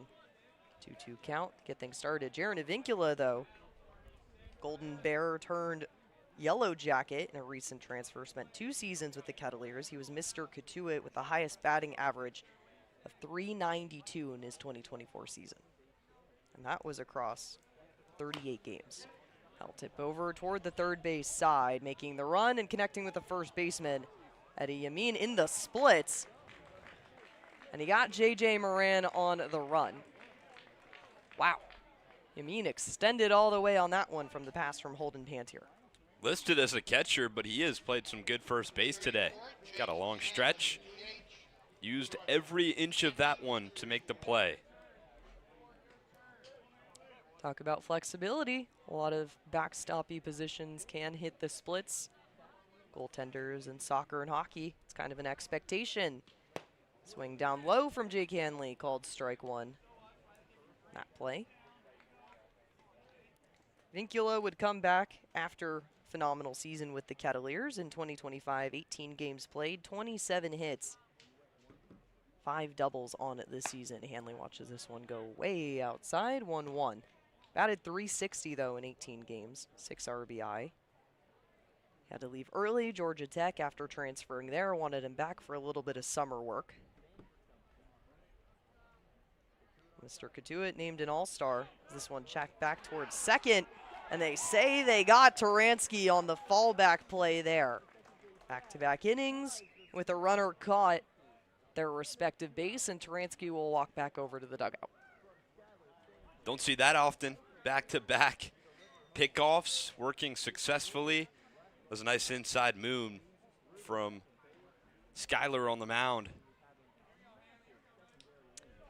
Skyler Sanford retires the second out of the inning. Kick up in delivery. Jake Hanley still alive. The foul tip over the shoulder there. Terms with it. Had a double in his first at-bat. Only took 2 pitches to get himself going. Stole a couple of bases, made it all the way home. Had the sac fly to help drive in Ryan Turansky in their last plate appearance together. A 1-2 count. Outside. Make that an even 2-2 for the designated hitter out of Georgia.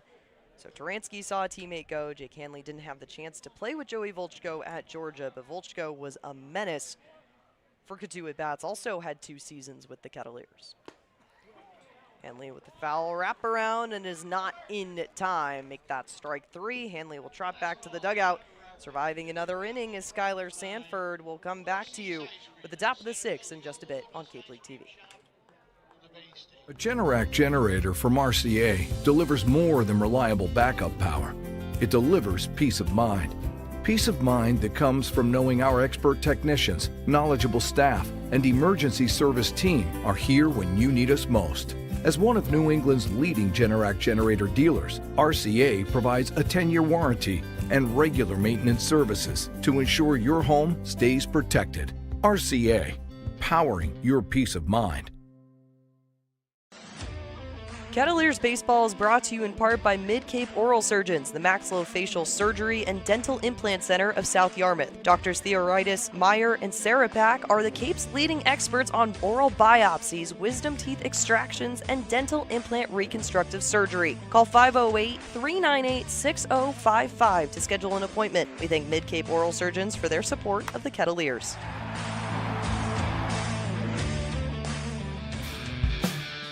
Cats fans, this is Chase Vandermeed, right-handed pitcher from Notre Dame, and we're grateful for all your support this summer. Let's get back to the ballpark on Cape League TV.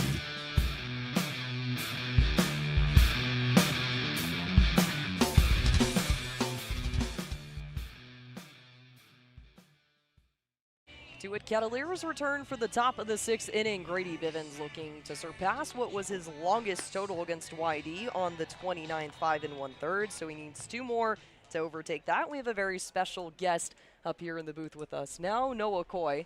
Welcome upstairs. Yeah, good. A little different view up here. I kind of like it. See the whole field. Yeah, so. feel like Jesse DiMaggio up here. Get yeah, the definitely. full stretch there. So happy to have you. You've played kind of all around so far this season. You've seen you out in the outfield. You got the second base. You got a little bit of that infield experience at Notre Dame, really pushing you around as well there. Yeah, a little bit. And then you get to come in and rock a nice homer last time you were home. Definitely, yeah. It was cool to kind of just be able to play all the positions. It's something that I wanted to be able to prove that I can be kind of a utility guy. Obviously at Notre Dame, being able to play shortstop is big for me and prove that I can defend there. But yeah, out here you just want to be able to get at bats and help the team any way you can. So just showing that you can play a lot of positions can definitely benefit in a lot of different ways for sure. So. It's kind of hard not to talk about the stretch you're on at the plate right now. You've been crushing the baseball. You were 4 for 4 last time at Lowell Park. You sent a 3-run shot over the right field wall. I've been told, I played high school baseball, but never happened to me. When you're hot at the plate, you're kind of seeing the baseball like a beach ball. Like everything just feels perfect to you at the plate. Is that where you're at right now? I mean, I wouldn't say like a beach ball. I've definitely gone through stretches before where it feels like you can hit anything that comes within a country mile of you. I think the biggest thing for me right now is I'm getting into good counts and I'm being patient, trusting my approach, and being able to just deliver when I get into those advantage counts has been big the last couple games. So yeah. Jamie Laskaski will line out towards Ryan Taransky, who takes it all on his own to make the play over. Tossing the first pitch to Jacob Lee. Will fly upstairs, not in time, so a 1-0 count to get things started for one of the hotter hitters, designated hitter in today's game. 5 home runs on the season. Sheesh.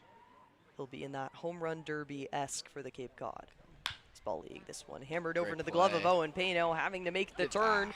Taransky has to come off the bag there, so Jacob Lee will be safe. Owen Payton with a great stop, though. Flashed in the leather. Definitely. Well, that's another storyline from today was you were selected as an all-star. Yeah. How does that feel? Awesome. Very thankful and cool that we have a ton of guys from Cotuit going there as well. So it's been an honor. I was blessed to be able to last summer in the Northwoods. So being able to on both leagues has been a cool experience, and I'm excited just to meet a ton of really talented players and get to play and kind of pick their brains while I'm out there too. So it'll be a really fun experience for sure. There's 7 of you guys coming. It's a lot, yeah, right? It's like just a Cotuit game, basically. Exactly. But, yeah, it's cool. And I know Chrisman's in the Home Run Derby as well, so that'll be fun to watch. I don't know if like the Home Run Derby is the day before, or I assume that's how it is. Good swing right there. Believe so. Not in time. Isaac Sturgis looking to turn the play around, advancing to third. Jacob Lee on that play. Holden Pantier make himself safe over at first. Runners on the corners for Grady Bivens. 1 out on the board. Well, we're looking at the draft board now. I'll take you through quickly. But Jack Riddell I was going to say your buddy, Jack Riddell, and then you got a lot of other guys. Yeah. Just in the clubhouse, I'm sure you guys are talking about it. Yeah, kind of keeping track. Definitely, like seeing a bunch of the ACC guys go. It's really cool, and you know, for a lot of us, that's the dream in the next coming years to be able to hear your name called, and it's something special to come out here and you know, help set you up for that. And I'm sure a really big majority of those guys have played, and the Cape before they had heard their name called today. So pretty cool. And so far, 6 Kettleers have gone. Really? Is this it right here? Yeah, Okay. we've got That's the whole list. list. So AJ Gracia from 2024, Cole Carlone last season. Vincula from Georgia Tech. Yep, spent Bunch 2 of seasons really with the good players. Kets. Yeah. Wolchko. Nice. That's awesome. Sure you know a little bit about him from the Stanford time. I do, yeah. We my freshman year, that was he was a tough at bat for sure. But all those guys, Gracia was in the ACC, so I got to play him. Vincula, Natili's from Cincinnati, so pretty local. Got to watch him a little bit, so very cool. So good wrap all around. We're still looking to see if a couple will be called, but yeah, 5 of them 2025 Kets at least. That's awesome. It's been interesting to see, and hopefully your guys' bunch next year Yeah, can turn that around. Definitely. Got a couple, I think, really talented guys that will be draft eligible next year, so it should be fun. So take me back to the Northwoods League. You're from Indiana, correct? I'm from Indiana, so I mean I was still pretty far from home. I was in Kalamazoo, Michigan, which was. Is that the Growlers? The Growlers. Yeah, yes. They got some interesting names. They do, yeah. In the Northwoods. It's like the Pit Spitters. There's a ton of. We have a ton of kids actually on the Kettleers this year that played in the Northwoods last year. Like I know Ryan played. He was an all-star. Yeah, we were him. Isaac Sturgis was as well. Jace played on the Growlers team with me. Will Plattner played. There's a couple other, I believe. Dayton Murphy, who was here before, also played. So it's kind of cool to see. You know, like you go to the Northwoods your freshman year, and obviously the goal your sophomore year is to have the opportunity to play in the Cape. Another good swing year. Coming into score will be Jacob Lee, rounding the entire stretch of the infield. And another runners on corner situation. Eddie Yamin, the 4th, the first baseman out of LSU, puts another knock-up on his first of the day. What are the differences that you're seeing so far from being here? I would say, like, there was a stretch where I know Jason and I probably played 24 games in 24 days. Like, the Northwood schedule is a little more grueling than the Cape Cod League, I would say. But it was, like, eye-opening for me to just be able to have to wake up and go play. And it made me fall in love with the game again for sure. And just, like, figure out if you're struggling, you have to wake up the next day and go play. And that definitely helped me leading into my sophomore year and out here too. Like, when you're out here, you're playing All-Americans all around the board, and it's easy to get imposter syndrome or something like that. And just to be able to trust your process and come out here, I think the Northwoods did a good measure for that for me. And especially out here too, it's been very cool to pick a bunch of really talented players' brains and learn from them and go out and show your best stuff every day. So it's very cool. Yeah, I actually know the director of communications for the Growlers, and he had such great things to say about you and Jace. Just going out there and having such good conversations, and you guys putting up the numbers to earn yourself that all-star recognition. Yeah, definitely. That was a fun summer for sure, and we're having a pretty good time out here as well. So good.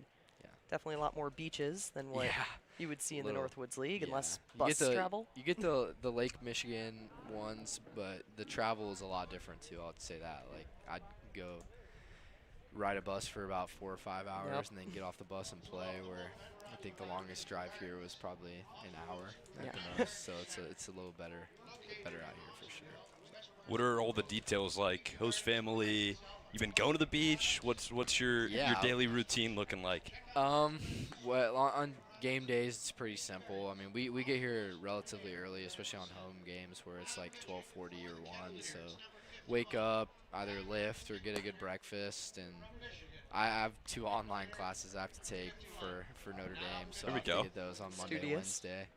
Yeah, that's the Notre Dame, I guess. But like, once you get to the field and play, I think off days have been, I'm trying to experiment a little bit and get out. We've gone to the beach a couple times. I was able to get out to Martha's Vineyard on one of the rain out days. So obviously it wasn't great weather, but very beautiful place as well. Looking to golf, I think one or a couple times by the end of the summer. I think that'll be a good time. But we'll see. Just kind of being able to explore out here. It's another part of, like, the full Cape experience is just being, like, great. You're playing in a beautiful place, so you got to be grateful for that. No matter how well you're playing or how much you're playing, like, just it's an awesome experience for sure. So Take full advantage of every opportunity. Surprised you got out to Martha's Vineyard because they told us the boats were closed on that rain out day. So I'm so jealous, but happy for you to have that experience. Well, there's plenty more off days coming up. 100%. Sure. Got one on Monday coming up. Kettleers going to Hyannis tomorrow. It's going to be a tall task. They had your number, but it's a hittable park. It is. A lot of homers there, so it will be fun. I don't know who they're pitching, obviously, but I think we're in a good spot right now. I'm playing some good baseball, so looking to get them back, definitely. Yeah, you guys are actually the best offensive team statistically in the month of July. Really? Right now? Yeah. So what do you think's been working? I think I talked to Scott McKeon yesterday, and he had an interesting approach about kind of a hockey assist mentality. He's been talking about that a lot, of guys working long at-bats and setting the guy up next, especially on your at-bat. He talked about that a little bit. Yeah, I mean, especially you go out and have a 7 or 8 pitch at-bat, and the next guy, you maybe don't get the result you want, but that pitcher's worn down, and maybe he leaves something over in the middle of the plate. So see if Ryan Taransky making the play, but Jesse DiMaggio looks like, it's a battle. There you go. Yeah. Taransky making plays like he did in the Northwoods League once again, putting this one away, and Jesse DiMaggio going to pick up the mask. There you go, Taransky. Yeah. And Jesse's been going through a grind right now with all the catchers down. So yeah, he's the last available right now. Yeah, I know. I feel for him, and it's super impressive that he's able to do this. So give him a shout out right there. And he's been playing some really good baseball as well. Teammate wise, you talked about it, but you've got one of your buddies, Jace Lee, here with you. Yeah.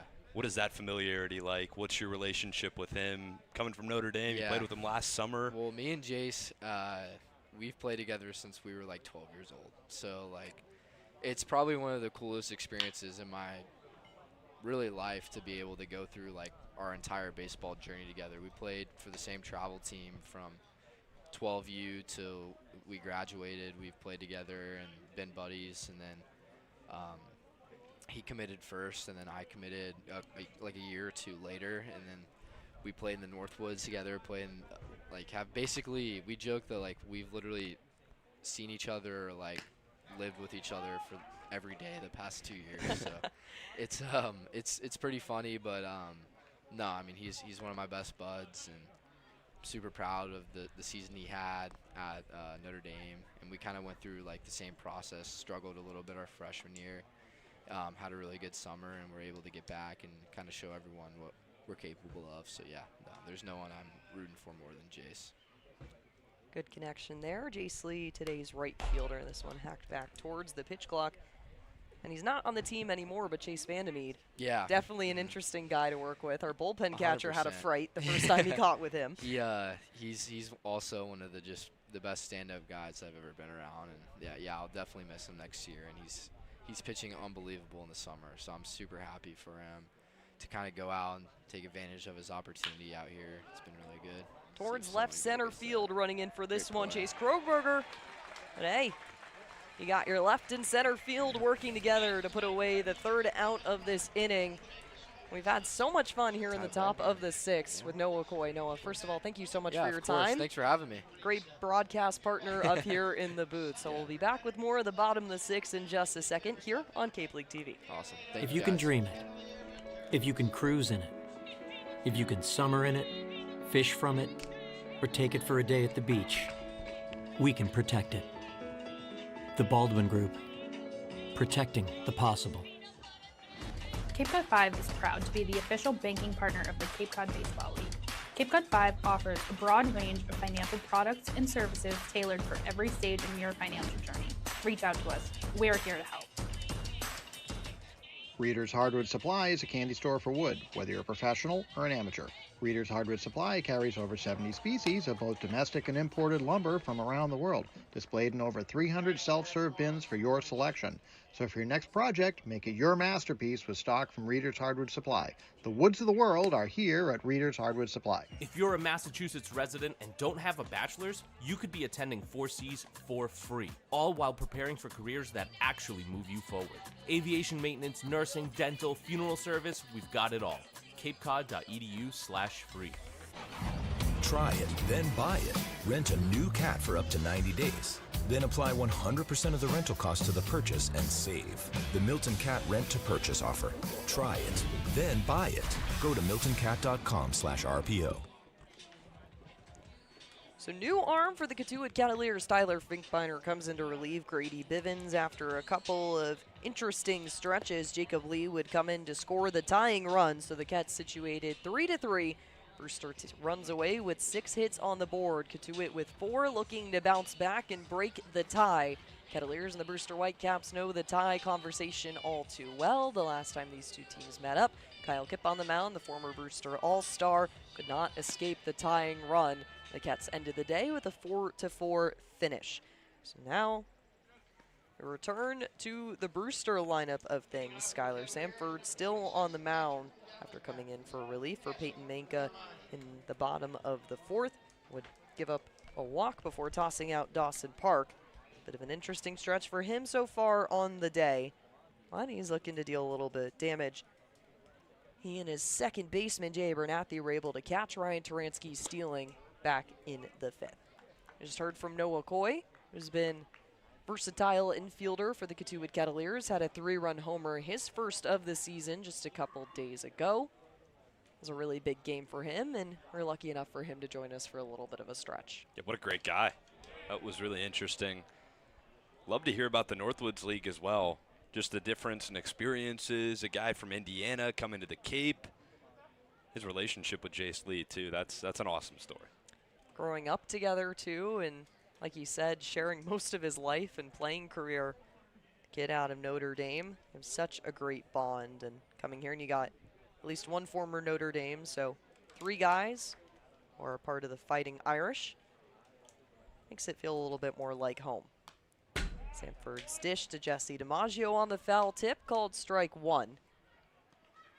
So at top of the 6th, just to catch you back up, we started things off with Jamie Laskoski, who would go into that Ryan Taransky flyout, pop over there. Jacob Lee would advance, make it all the way home. Holden Pantier had a single. Yamin the 4th would also single. Brody DeLamelier force up a nice pop out over the home dish. It would be Jesse DiMaggio and Ryan Taransky fighting over it. Taransky would be successful. Another phenomenal play out of the first baseman in today's game, and then Owen Jenkins would finish things out with a flyout towards the outfield. So it's a 3-2 count for Jesse DiMaggio here in the bottom of the 6th inning. How time has flown in today's game. It's been a bit of a different stretch so far. Brewster on the board in the 2nd. Cotuit putting up 3 runs. It was a 3-1 score for not too long. Jesse DiMaggio advances off the walk to get the first base runner on here in the top of the 6th. I don't believe it. Jesse DiMaggio's drawn ball 4. Good for you, kid. First time this summer. He's on board for the 2nd time today. You know, I was wondering why you returned with an exaggerated expression, and then I realized that this was the first time of the summer Jesse DiMaggio has walked. Hey, now his OBP and his average will be a little bit different. Good for you. First strike given to Isaac Sturgis, center fielder out of Wake Forest in today's game. Jesse DiMaggio on first. There you go, kid. Taransky inspires DiMaggio to be patient with the ball and take his first walk. This one called strike 2. Ball 4. Good. Leadoff walk. Sure. Make it mean something. Make it hurt. Got a tie 3-3 game for the Cotuit Kettleers and the Brewster White Caps here at Lowell Park. The ball bounces off the legs of Owen Jenkins, and advancing and getting looks to be another stolen base on the day for Jesse DiMaggio. He is successful. That'll be a wild pitch. Right ball in the dirt. Gets away from Jenkins. But a good read by DiMaggio. Now he's in scoring position. Base hit might score him. Sure. Jesse DiMaggio on second base. Named today an all-star alongside Dawson Park, Noah Coy, who was just up here in the booth, Landon Beaver, and J.J. Moran. Only 2 of the 5 position players named starters for that game coming up on Saturday. That'll be the 18th. Delivery, big hack out of Sturgis. Sends him back to the dugout, and you got 1 out on the board for Sanford. It's a tough spot right there. Good breaking ball from Sanford. Got to try to put that ball in play, though, if you're Sturgis. Just roll it on the ground to the right side and advance DiMaggio. Now it's up to Lee with one down in the bottom of the 6th. Jace Lee, Noah Coy's favorite teammate on the summer, you could say, steps up to the box. Lee coming into today's game, 6 for 41, 146 average, has a double, no home runs, 7 RBI though, looking to continue a good productive streak, just to share the wealth, bringing runners in. Dish to him downstairs, 2-0 count to get things started. These two being teammates for the Kalamazoo Growlers. Like Liam said, the Northwoods League is a grind, over 70 games spread across 2.5 months or so. Strike one called for Lee. Not a lot of time to breathe, and we only had to work the home games out in Bismarck, North Dakota, so.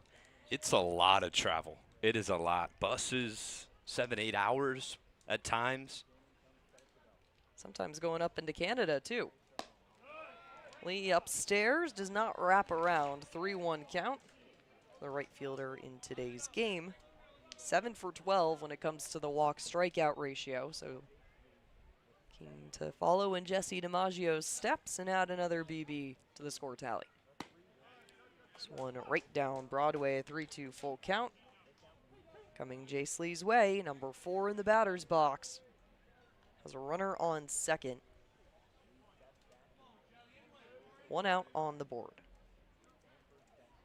Sanford kicks up and delivers. This one way outside, but Jace Lee goes swinging for it. Fish is unsuccessful, can't reel it back in. Another punch out, it's back-to-back for Sanford on the mound. Owen Payton will step up to the box. Yeah, that was a Frisbee-esque slider, wasn't it? Started kind of middle, and you could see Jace Lee gearing up, thought he got the heater, and it dove towards that left-handed batter's box. Strike 3.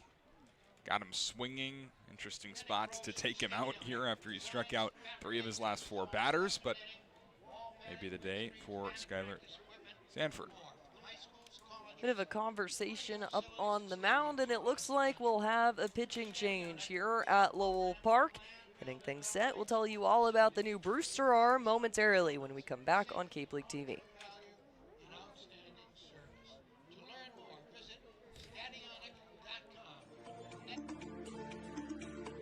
Proudly serving Cape Cod, Plymouth, and the South Shore since 1927, Paul J. Cazault & Sons are here to solve your roofing, siding, or gutter needs. They also offer window replacement, rotten trim repair, deck resurfacing, and many other exterior improvements. Get in touch with the experts at Cazault Roofing and Siding by calling 508-428-1177 or head to their website at cazault.com. That's CAZEAULT.com.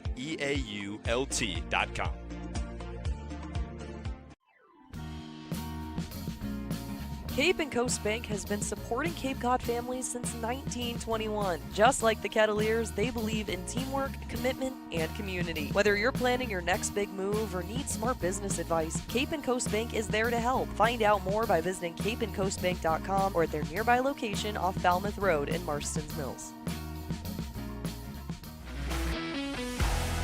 Hey Cats fans, this is Ryan Taransky, outfielder from the University of Cincinnati. You're listening to Kettleers Baseball on Cape League TV.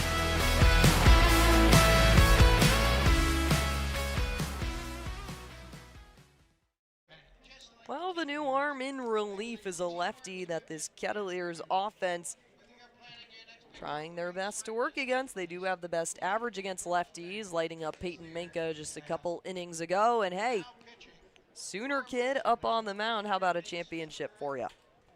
Absolutely. The lefty, Nate Smithberg, 2 2/3 innings pitched this year, getting back in touch following a College World Series victory for the Sooners. He had 18 appearances for them, didn't start a game, but a 3.06 ERA. His last appearance was on the 9th against YD. He went 1 2/3 innings pitched, no runs, yet to allow a run on the season in 2 appearances. Yeah, well, hey, brings a lot of experience, right, for Jamie Shevchik and this bullpen. Pitched in the College World Series, Game 2 against UNC. Went an inning and a third.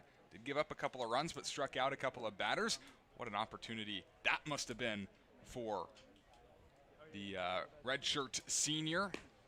Funky stuff. Look at that windup. could be fun. But yeah, Brooke, like you said, this team crushes lefties. Would love a base hit right here, left on left. Get the Kets the lead. 2 outs in the bottom of the 6th inning. Smithburg, 1 out required of him. He had 4 Ks in his last time out. Didn't punch anyone out in the game before that, but in his 3rd appearance has a chance to continue the 4. Left arm dropped down low. Coming out of the crouch is Smithburg as he deals the first one towards the left side to Owen Payno, ball 1. Shortstop out of Ole Miss looking to survive, but hey, a guy on the mound who's been all the way in the past season, he knows a thing or two about tight situations like this. 2 outs on the board, ball 1. Payno up in the count. Runner dancing on second is Jesse DiMaggio. This one outside, 2-0. Score still 3-3 here at Lowell Park. About just over 2 hours since first pitch here on a Saturday evening, July 11th. Kick up and delivery. Bashed out towards left field, dropping over the head of Blaine Brown, and it'll be done. Coming in to do the job he needed, Smithburg puts away Owen Payno. 3 outs on the board. The Cotuit Kettleers will head to the top of the 7th, and hey, it's time for another call to the bullpen, but this time it'll be upstairs here. We'll be tossing it over to Liam Ervin in just a bit on Cape League TV. Auburn Equipment has been providing service to commercial landscapers in the Cape Cod area for more than a decade. They're staffed with experts and professionals who provide you with personal service for all your equipment needs. Auburn Equipment is the exclusive sales and service dealer for Walker Mowers on Cape Cod, and we're named the top dealer in Walker Equipment 3 years in a row. Find Auburn Equipment online at auburnequipment.com or stop by Monday through Friday at their location in South Dennis.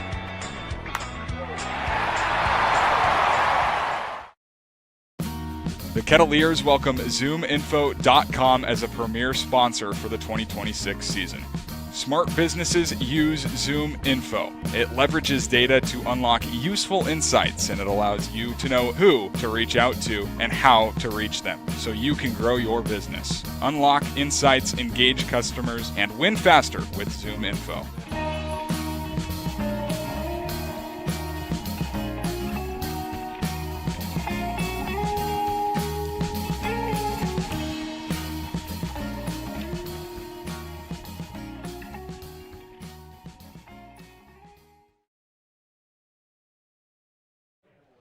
Big day for baseball at Lowell Park. The MLB draft going on currently. All-star selections for the Cape Cod League summer season happened this morning. Our eyes are on Lowell Park in a 3-3 ball game. Top of the 7th inning, and Tyler Finkbeiner back out on the mound. Didn't get a chance to talk to him a ton last inning when he came in relief, but he is a promising guy. 6'7", 246 pounds. His first appearance as a Ket. His fastball can touch 99 miles an hour. So, well, hey, Brewster, get the foot down. Got to be on time for this guy. And, yeah, 6'7", nearly 50 pounds out of Michigan. Just a freshman. Are you joking? What is in this kid's breakfast? 8 ERA, but 14 innings pitched at Michigan. He's going to be a good pitcher. It's Blaine Brown to lead things off. It's his first game as a Brewster White Cap. First appearances for both guys, the pitcher and hitter. A fastball spiked in the dirt. Well, Finkbeiner, yes, didn't have a great season at Michigan this year. 14 1/3 innings pitched, 8.79 ERA, but he almost didn't go to Michigan. Had a lot of draft eyes on him coming out of high school. As that's outside, it's 2 balls, no strikes.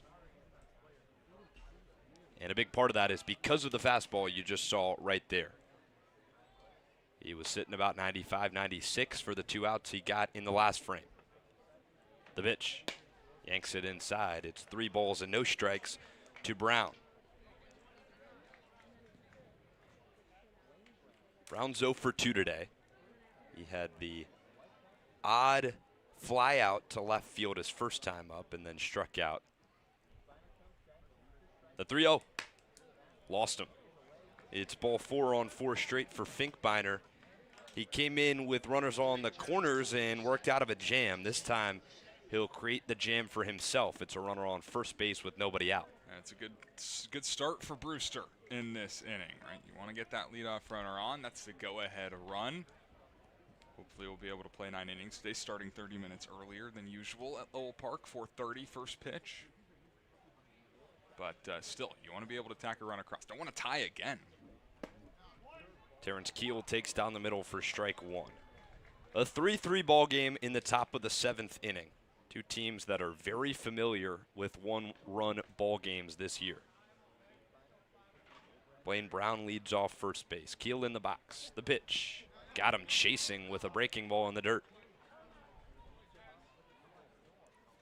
Wide variety there. The fastball that sits usually between the 97-88 range, or changeups as low as 83. It's got to be quite the difference for Terrence Keel. 0-2, nobody out. Top of the 7th. Finkbeiner pitches. Got him swinging. First punch out as a Ket for Tyler Finkbeiner. Nice breaking ball on the outside corner for strike 3. Well, Finkbeiner came in for relief for Grady Bivens, who had a pretty solid appearance of his own. 5 1/3, 6 hits, 3 runs, only 1 earned. 2 strikeouts, 2 walks, kept the walks down. The strikeouts never going to be high with Bivens, but you know what? Those 3 hits in the 6th inning, just kind of lucky, right? Not hard contact whatsoever. Skips it by DiMaggio. Brown will advance to second base. Runner on second with 1 out. Brewster found a way to find some holes. Sometimes that's all it takes. It would have been super awesome for Bivens to be able to complete 6. And he was trying, he was pushing for it, but just couldn't quite get there. Ended up throwing 82 pitches, which is about his limit so far this summer. Yeah, it's unfortunate because in his previous 3 starts, Bivens has gotten similar numbers and has gotten a loss for every single one of them. He'll have a no decision for today. The 1-0, just low. It's 2 balls and no strikes to Jay Abernathy, the leadoff man for the Whitecaps, with the runner on second. Talked about the familiarity of one-run ball games between these two teams. Neither has a winning record in one-run ball games. Finkbeiner's pitch. There's a strike on the outside corner, 97 miles per hour. You know.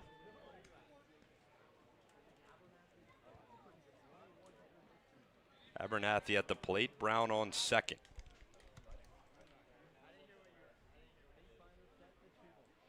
The pitch.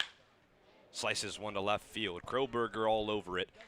He'll have the second out of the top of the 7th. So to the one-run games, Brewster is 4-4 in one-run ball games this season. Cotuit is 2-3. Something has to break. Yeah, not only that, but the streaks that these teams have got going, right? 4 of the last 5, or pardon, 5 of the last 6. For Brewster, they're trying 4. Then Cotuit have won 3 in a row. Something's got to give. Brewster's 8-2 in their last 10 ball games. The delivery. Laskowski pops one up in foul territory over the bleachers behind the Cotuit dugout. Pretty solid attendance today at Lowell Park on a Saturday afternoon. Decent turnout for the Whitecaps. 0-1 to the 2-man Jamie Laskowski. Blaine Brown off second. Tyler Finkbeiner on the mound, trying for another scoreless frame. His pitch. Runs it inside. He's got some wicked stuff. Yeah, it looks nice. It pops out of his hand, that fastball. And it looks easy, too. He's such a big guy. It looks like he's just flicking the baseball towards home plate. Doesn't look like 97, but the radar does not lie. Laskowski fights one off. It's 1 ball and 2 strikes. Got the long windup, throws a little bit over the top, but it looks like just a nice and easy 95 to 97 for the kid. A lot to grow into that body as well. So part of the reason why he had a lot of draft hype his high school numbers are pretty crazy. We'll have a 1-2 to Liskoski. Spikes it in the dirt. Good block by DiMaggio. He went 38 and 2/3 innings, 67 strikeouts, and a 0.72 ERA. Is that good? I think that'll play. It's not bad. It'll absolutely It is not play. bad. 4th ranked overall, 2nd ranked right-handed pitcher by perfect game. The 2-2. Inside. It's a full count to Jamie Liskoski. Blaine Brown started off the inning with a leadoff walk. Advanced to second on a wild pitch. Since then, a punch out and a fly out to left field. Now Liskoski's got a full count.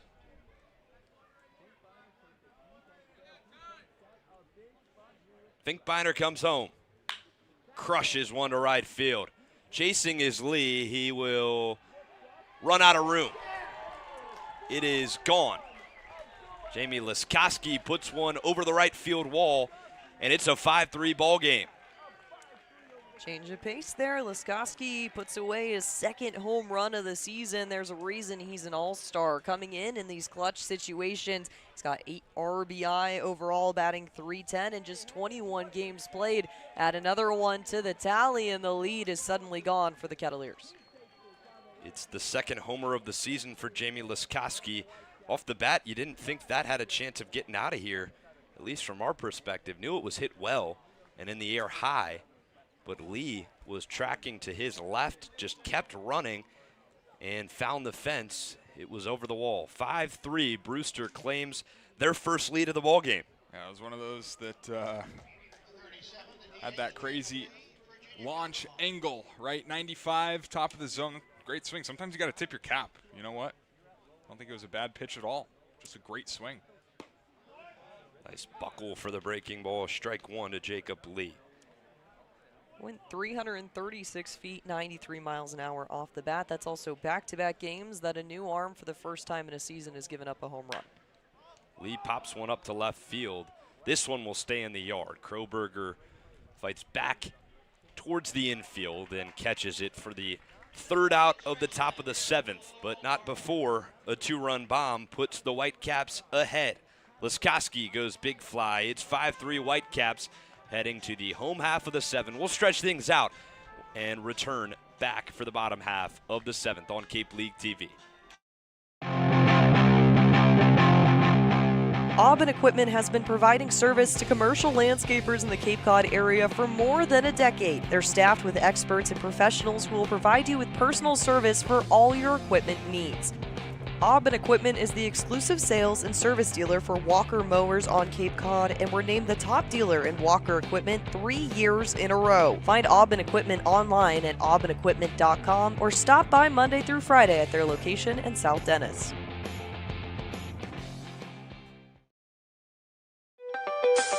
Beacon Gardens is Osterville's premier garden center. Located on Osterville and West Barnstable Road, Beacon Gardens prides itself on quality products and excellent customer service. Check out their wide assortment of garden products and find everything you need to beautify your home.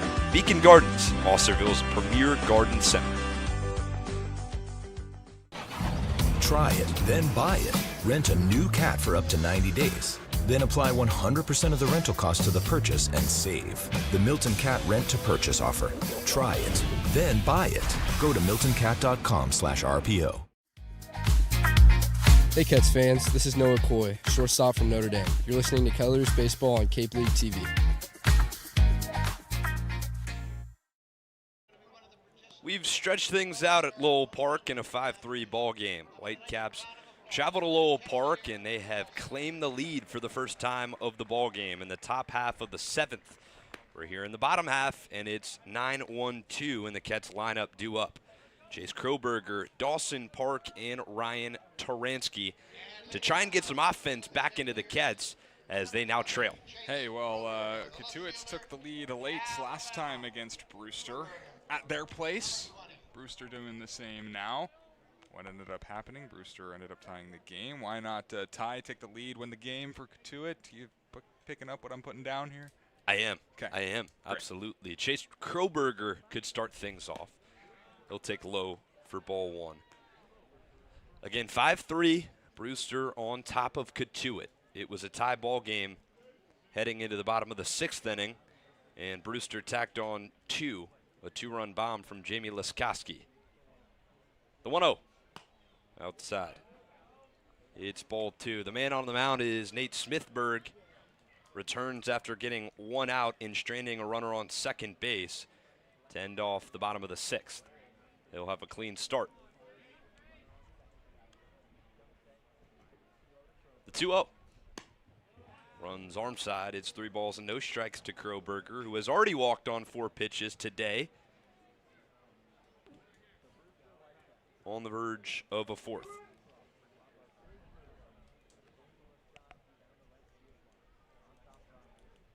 Smithberg's pitch. Just inside corner. 3 balls, 1 strike. He's been in 3-0 all 3 plate appearances. Ended up striking out in the 2nd.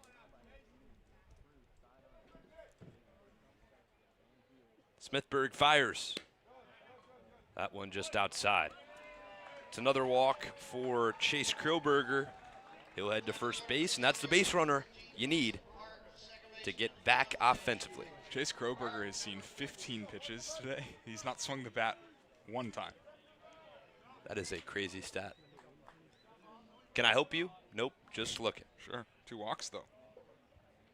It's Dawson Park back to the top of the lineup. Kroberger has speed at first base, doesn't have a stolen base on the year yet.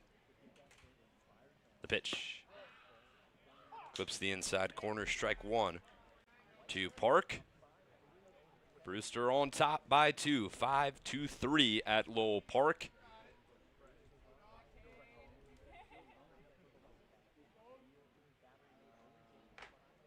A 1 pitch.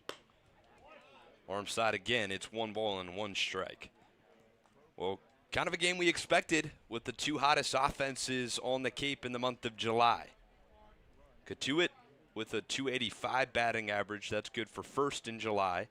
Brewster right behind them, .257. Park takes again. It's 2 balls and 1 strike.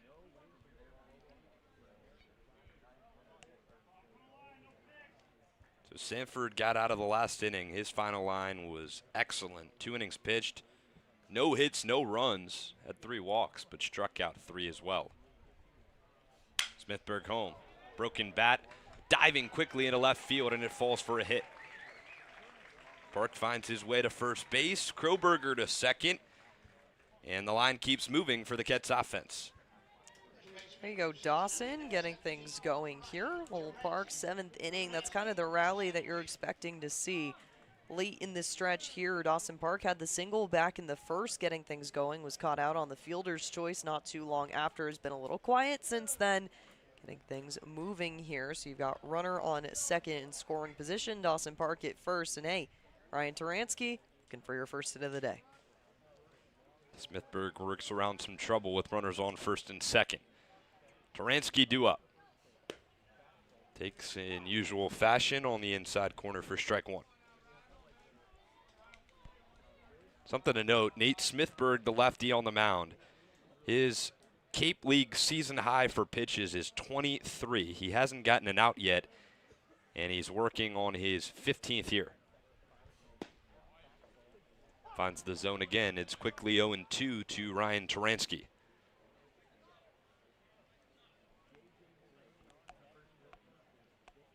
How about that? You win a national championship, and then you spend your summer on the Cape. Not a bad gig. Not at all. For Nate Smithberg. Lefty-lefty matchup. Taps one on the ground. Did Taransky. Abernathy dealing with the runner, but he finds the out at first. Runners advance 90 feet. Park to second. Kroberger to third, but 1 out in the bottom of the 7th. I mean, that practically works like a bunt, right? With less than an out, just trying to move those runners over. Taransky, we've seen him bunt on the summer. 0-2 count. That result right there, much better than a strikeout. Great job. Great job by Ryan Taransky there. Well, the table's set now for J.J. Moran. He got the 2 runs on base tying run on second, leading run at the plate in a 5-3 ball game. The pitch waved on and missed from JJ. He is 0 for 3 today. Grounded out all 3 times, 2 to the third baseman, 1 to the shortstop, a fielder's choice, in which he reached and came around to score one of the 3 runs for Cotuit. 0-1. Rand slashes one foul.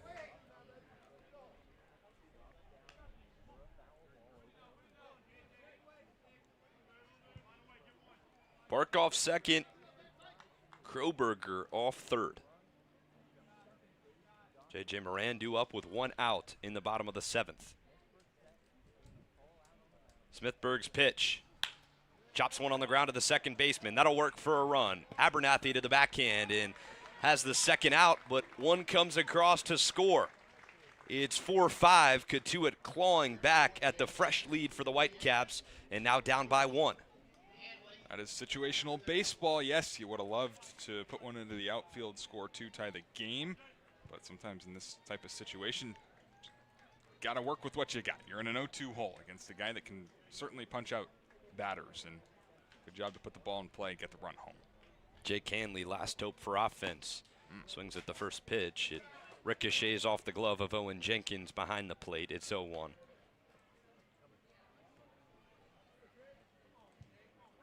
All-star selections today. Dawson Park, one of them, he's leading off third base. 0-1, 2 outs, bottom of the 7th. Smithburg's pitch runs inside and it almost hit Hanley at the eyes.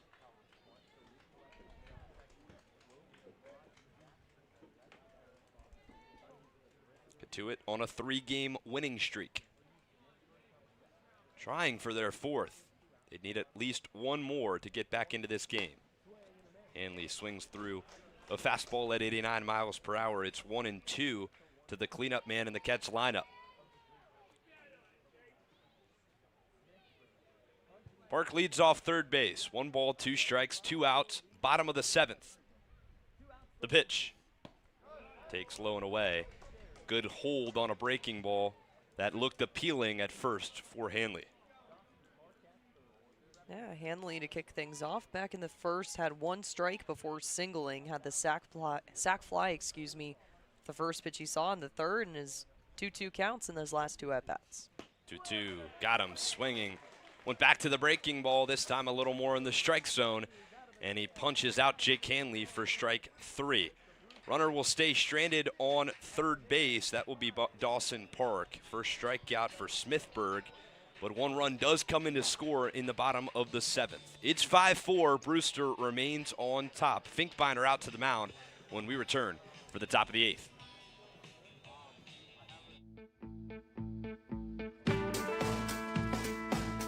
Want to give your kids an experience they'll never forget? That's what our Kettleers clinics are all about. Kids ages 6 to 18 will have the opportunity to learn the fundamentals of baseball and the importance of sportsmanship from some of the top college baseball players in the country. Youth baseball clinics begin the week of June 22nd and end the week of July 20th, and sessions are held from 9 to 11:30 each day. The advanced baseball clinics run from July 27th to the 31st. Head to the Kettleers website for more information.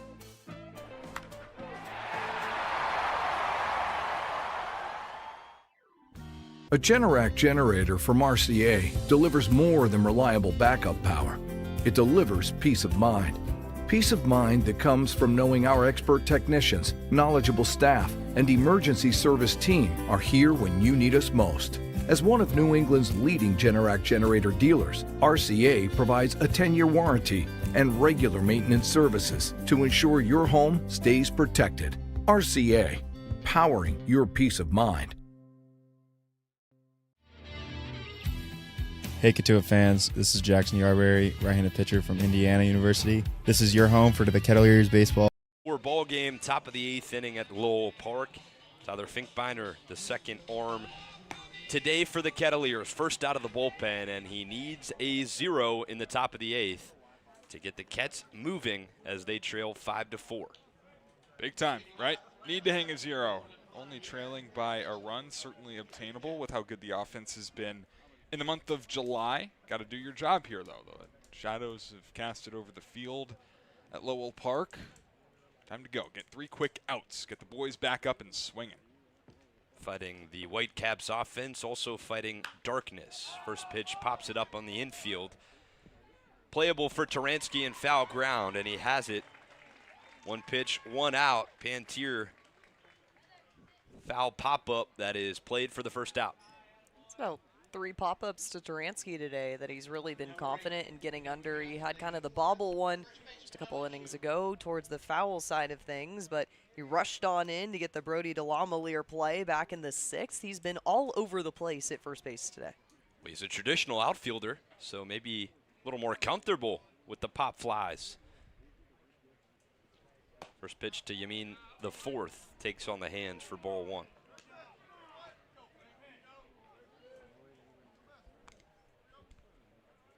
Yamin the 4th is 1 for 1 today.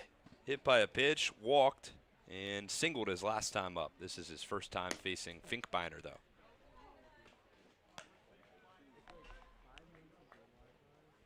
Nobody warming in the Cats bullpen quite yet. There is an arm in the Whitecaps bullpen. Got to figure with Smithburg's pitch count, that will be the end of his day. 2-0. Breaking ball in the dirt. It's ball 3. Well, Finkbeiner led off the top of the 7th with the 4-pitch walk. He's on the verge of doing the same, except this time with 1 out.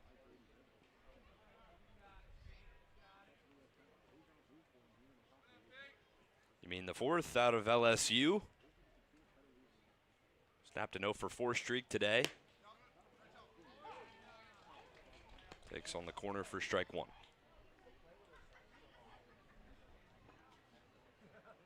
Again, all-star selections announced today for the Whitecaps and the Kettleers. There was 4 position players for the Whitecaps. It's just a hair off the plate for Finkbeiner. It's ball 4.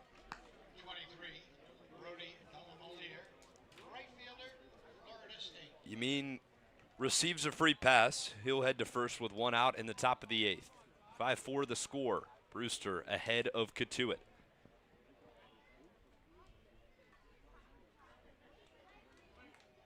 It's kind of been one of the gripes about the pitching staff for the Kettleers. They're first in the CCBL in walks allowed. DeLamelier up. Takes high for ball 1. I got to find a way to get back into the zone here. Got to. Hitting is hard. We know that. Put it in the zone. You got great stuff. Trust it. Trust the defense. The defense has been great. Finkbeiner home. Fists off the hands into center field. Park can't get it, and it'll go into center. He'll pick it up, and the throw goes errant. On to third base goes Yamin the 4th. Saying put it first is DeLamelier. Oh boy, that just slipped out of the hands of Park. He was trying to just throw it back into the infield, and it darts into right field. So yeah, he was trying to throw it to second base and try and hopefully get the runner Yamin at second, because Yamin had to wait and see a lot, right? He had to really stay put. But Owen Payno wasn't covering the second base back. Owen Payno was kind of caught in no man's land, debating whether he should be the cutoff or get to the bag. And Dawson Park didn't have enough time to really react. Just tried to put it in his pocket, slipped out. That'll be an error on Dawson Park, allowing Yamin to get to third. Still a base hit, though, for DeLamelier. It's the second error for Dawson Park today. Cotuit has just 2 of them. Both will be due to Park. That was just kind of a weird play. Seemed like it just slipped out of his hands, or maybe he was trying to throw it at first and then thought twice about it and tried to hold on to the baseball.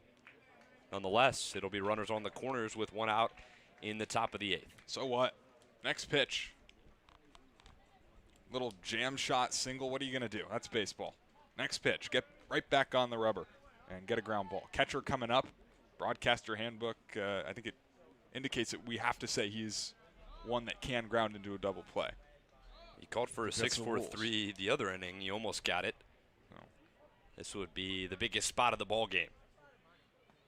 Owen Jenkins due up with 1 out. Runners on the corners, top of the 8th. The pitch. Spikes it in the dirt. DiMaggio blocks it, but taking off towards second is a pinch runner that just entered the game. Michael Torres. He'll take the bag. It's a good read. He was going. He saw that pitch in the dirt, took off immediately. And a smart decision by Shevchik to throw in a pinch runner. The infield will, you'll think, have to play in this situation. Can't give up another run, already down 1. It's 5-4, Brewster on top of Cotuit. Runners on second and third, 1 down. Infield will play in for Owen Jenkins with Yamin the 4th off third. The pitch. Pops it up. It'll stay in the yard. DiMaggio fighting, and he has it in the on-deck circle. That's a huge out for Tyler Finkbeiner. He gets a pop-up in foul ground for the second out, and now the infield can move back. Oh, exhale there, right? First pitch, pop-up. Tough one, right? Very tough. DiMaggio has to look up, find the ball, avoid the on-deck batter in Blaine Brown. He did it. He made the catch, secured it. On the run, style points for DiMaggio. Second out. Well, now Coach Cooper will head out to the mound. This looks like it'll be the end of the day for Tyler Finkbeiner. If it is, he'll be credited with the 2 runners on second and third. 5-4 ball game. Brewster looking to extend their lead. Ketts looking to avoid the threat. We'll step aside for a second here on Cape League TV and have you covered with the new arm when the Kettleers welcome ZoomInfo.com as a premium sponsor for the 2026 season. Smart businesses use ZoomInfo. It leverages data to unlock useful insights, and it allows you to know who to reach out to and how to reach them so you can grow your business. Unlock insights, engage customers, and win faster with ZoomInfo. Proudly serving Cape Cod, Plymouth, and the South Shore since 1927, Paul J. Cazalt & Sons are here to solve your roofing, siding, and gutter needs. They also offer window replacement, rotten trim repair, deck resurfacing, and many other exterior improvements. Get in touch with the experts at Cazalt Roofing and Siding by calling 508-428-1177 or head to their website at cazalt.com, spelled CAZEAULT.com.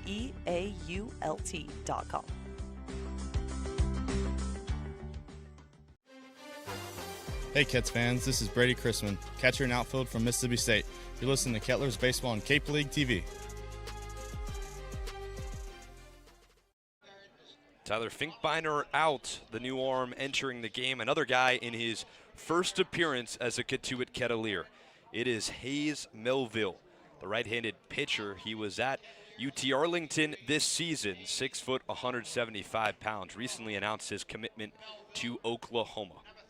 Let me talk a little bit about the ERA jump. Take a look at his freshman year back in 2025, 1575, had an 0-1 record credited to him across 4 innings, and then comes in 2026, does damage, and there's a reason Oklahoma was looking at him out of the transfer portal. 268 jump there and 37 innings pitched, so jumping around 25 games appearance. They really put their trust back into him at UT, really just kind of letting the guy work. He told us in a pregame interview just a couple days ago, you know, trusting your stuff, bouncing back. It was a little bit of a wacky freshman year, but I'm going to put pen to paper and get myself together. And wow, what a change for him. He sacrificed some strikeout stuff. It was over 10 in that freshman year, 10 per 9 innings, and then 6.5 in his sophomore year. So he sacrificed a strikeout, but got more outs, gave up fewer runs. So, yeah, that's the recipe for success right there. Get as many outs with, well, giving up as little runs as possible. Doing it right. You want to talk about getting thrown into the fire. First appearance, runners on second and third, 2 down, top of the 8th, biggest moment of the ball game. It's Blaine Brown due up for the White Caps. Melville's first pitch, got him swinging. 95 miles per hour, lights up the radar with a fastball that ran arm side. Yeah, you could hear that one hissing from the booth. Hey now.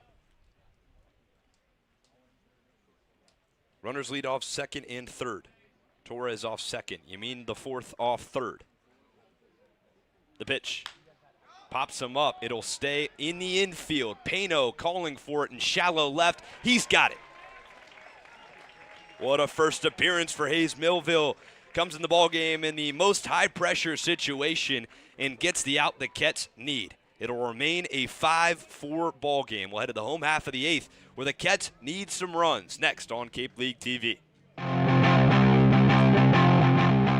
Aubin Equipment has been providing service to commercial landscapers in the Cape Cod area for more than a decade. They're staffed with experts and professionals who will provide you with personal service for all your equipment needs. Aubin Equipment is the exclusive sales and service dealer for Walker mowers on Cape Cod, and we're named the top dealer in Walker equipment 3 years in a row. Find Aubin Equipment online at aubinequipment.com or stop by Monday through Friday at their location in South Dennis.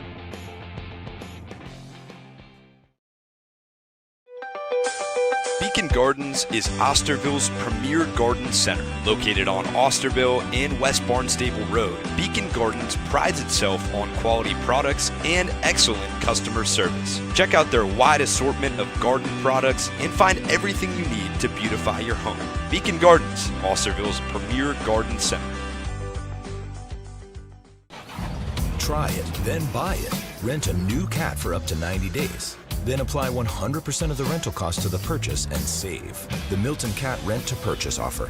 Try it, then buy it. Go to miltoncat.com/RPO. Hey Cats fans, this is Noah Coy, shortstop from Notre Dame. You're listening to Kettleers Baseball on Cape League TV. Bottom of the 8th inning at Lowell Park. It's a 5-4 ball game. Brewster White Caps on top of the Cotuit Kettleers.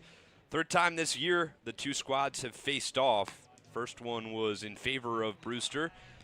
Next one was a tie. We're down to the wire again today. New arm in the game for the Whitecaps, Finbar O'Brien, the 6'3", 200-pound senior out of Gonzaga. And Pacific Northwest kid, 11 innings pitched on the summer, 16 strikeouts. He is a big-time guy, and well, he's going to come and try and get the save, maybe a 6-out save. We'll see. There is a lot of defensive replacements for you. Jake Lambden moves in the ball game at second base. Pantier still at third. Liskowski still at shortstop. You mean the fourth at first base. I believe Torres, the pinch runner, will head to center field. Terrence Keel slides over to right as the pitch taking low. And Jay Abernathy was at second. He'll move to left. We'll run through that to make it a little more clear in just a split second, but DiMaggio's due up in the bottom of the 8th. Fist one on the ground to the second baseman. Lambden will throw to first. Kind of a bang-bang play after Lambden had a range all the way over, close to the first base bag, but he gets the first out. That was a little bit of a tough one for Yamin, the first baseman. Didn't know exactly what to do there. Eventually gets back to the bag, and it's out number 1. Isaac Sturgis next.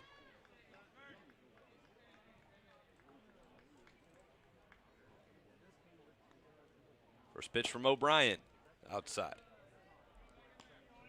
Fourth arm today for the Whitecaps. Payton Manca, the former Kettleer, started today. Then it was Sanford and Smithburg. Now back to another righty in O'Brien.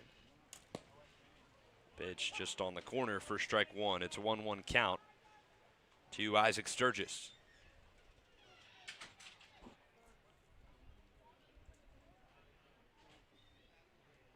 One and one, one out, bottom of the 8th.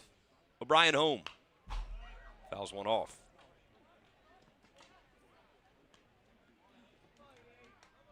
So again for the defensive replacements, Jay Abernathy moves to left field from second base. In center, it's Michael Torres. In right, Terrence Keel the second. Left side of the infield is the same. Pantier and Liskowski. Lambden moves to second base as Sturgis goes down on strikes. And Yamin the fourth at first still. Back-to-back Ks for Sturgis on the day. Walked back in the first, so 0 for 3 outing overall. It's pretty uncharacteristic of this lineup. You Dawson Park with the single back in the 7th, but it's been pretty quiet in terms of the hitting stretch so far. Well, it's almost now or never time for the Cats offense. It's 5-4. Brewster leading. 2 down. Lee takes for ball 1. You got 4 outs to make something happen. You don't need to be the hero. Cats don't hit a lot of homers. That hasn't been their recipe for success, so don't try and do that. Try and put a good swing on. Lee flies one to right. Keel shifted over to right. He'll have his first try and makes it just shy of the line. A 1-2-3 inning for Finbar O'Brien out of relief. We'll head to the top of the 9th at Lowell Park. It's 5-4. Cats looking for a 0 when we return on Cape League TV. Aubin Equipment has been providing service to commercial landscapers in the Cape Cod area for more than a decade. They're staffed with experts and professionals who will provide you with personal service for all your equipment needs. Aubin Equipment is the exclusive sales and service dealer for Walker mowers on Cape Cod, and we're named the top dealer in Walker equipment 3 years in a row. Find Aubin Equipment online at aubinequipment.com or stop by Monday through Friday at their location in South Dennis.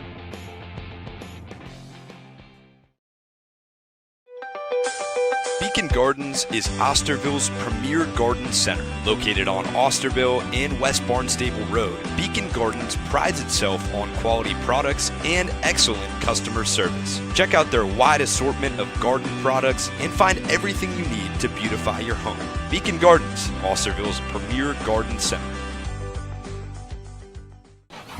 Try it, then buy it. Rent a new cat for up to 90 days. Then apply 100% of the rental cost to the purchase and save. The Milton Cat Rent to Purchase offer.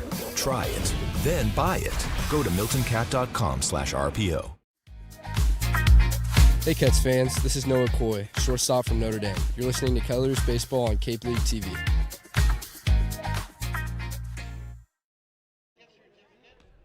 Top of the 9th, last chance for either squad. Under break time in the 3rd matchup between the White Caps and the Kettleers. Millville got a huge out back in the top of the 8th. They'll have a clean slate for the 9th. 5-4, White Caps on top of the Kettleers. Entering what was kind of a tight stretch in the 8th, getting things going against a batting order that has proved ruthless against the relievers. Hayes Melville looks to put up a couple other. Keel lines one back up the middle. First pitch he sees from Melville into center. And a leadoff base runner for the White Caps off the 2nd hit of the day for Terrence Keel the 2nd. It's a great start for Brewster. Getting that leadoff runner on, flipping the order to the top. Didn't take that long, did it? No, it did not. Back to the top of things for Jay Abernathy. Brewster 5, Cotuit 4. Moran will play in way on the infield grass in case Abernathy squares for a bunt. He won't. He smacks one to center.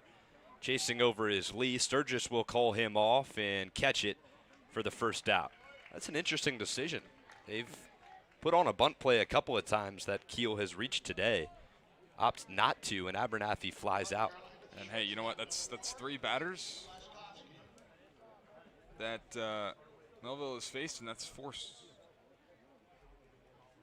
pitches for 3 outs, or 2 outs.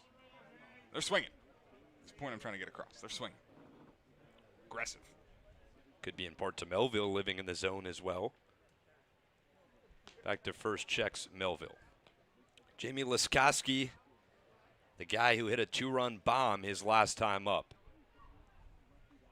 Skied one to right field and hit it over the fence to give Brewster the lead. Runner takes off. DiMaggio towards second. It won't be in time. Almost had a chance on the back foot there. But Terrence Keel will swipe his 10th bag of the season. Second today. Sneaking in just ahead of the throw. Well, only 4 runners caught by the Cats this year. It's been a struggle. It has. Saw Noah Coy earlier, and he talked about the feel for Jesse DiMaggio. He's going to be the main catcher moving forward as Will Plattner dealing with a bit of an injury, it looks like. That one's foul. He was supposed to go yesterday. Supposed to catch yesterday and ended up not. He was slated in the lineup yesterday. Last second, Jesse DiMaggio came out and caught. Yeah, no word as to why yet. We'll have updates later. Get some clarification. There's a lot going on today. Sure is. At Busy. Lowell Park. Busy. Keel off second. The 0-1 pops off the glove of DiMaggio. Easily to third base will be Keel, and there's an insurance run waiting 90 feet away with one out in the top of the ninth. It's another passed ball for DiMaggio today, and you got to think that this is the first time that Hayes Melville and DiMaggio have, well, thrown together. Maybe the second. Maybe. Well, on the first day that Hayes Melville really got the chance to warm up in the bullpen, we went to go grab him for the interview. He was tossing to Brady Chrisman. Right. So trying to get a real feel. So you got a couple bullpen catchers out there. Ben Kelty, the kid that we got to talk to a couple days ago, catching for him. But yeah, Jesse DiMaggio pretty new to the arm of Hayes Melville. It's a tough adjustment to make in game. It's 2 balls, 1 strike. Infield plays in. Melville's pitch just barely inside.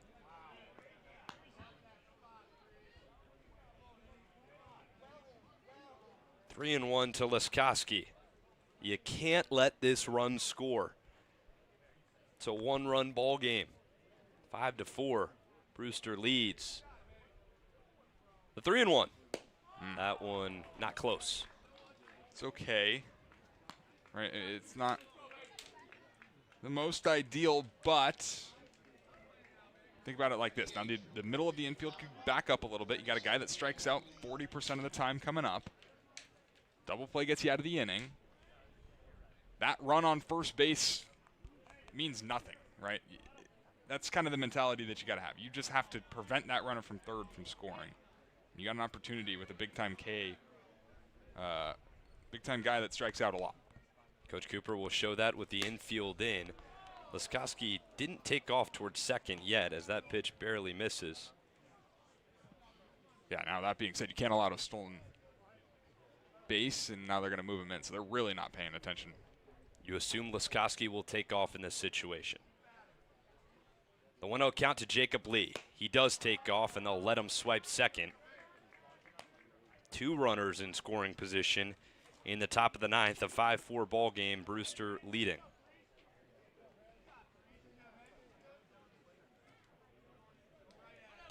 Infield still plays in. The dangerous Jacob Lee. He's got 5 homers on the season. The 2-0. Way up and out. It's 3 balls and no strikes. You still do have first base open, and that would set up the potential for a double play ball. But Melville will try to live in the zone. Infield in. 3 balls, no strikes. 1 out, top of the ninth.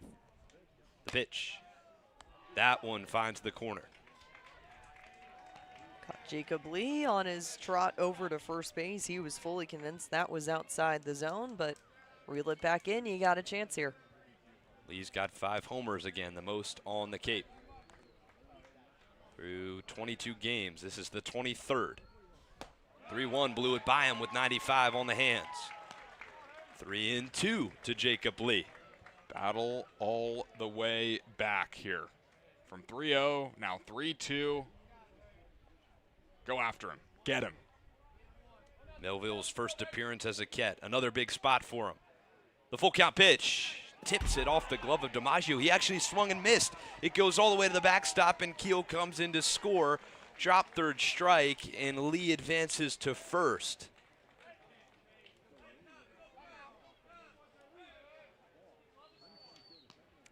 No words in the booth as there was a strikeout opportunity. It would have been a massive punch out for Hayes Melville, but it gets off the glove of DiMaggio, and a run comes in to score. Wow. Wow, wow, wow.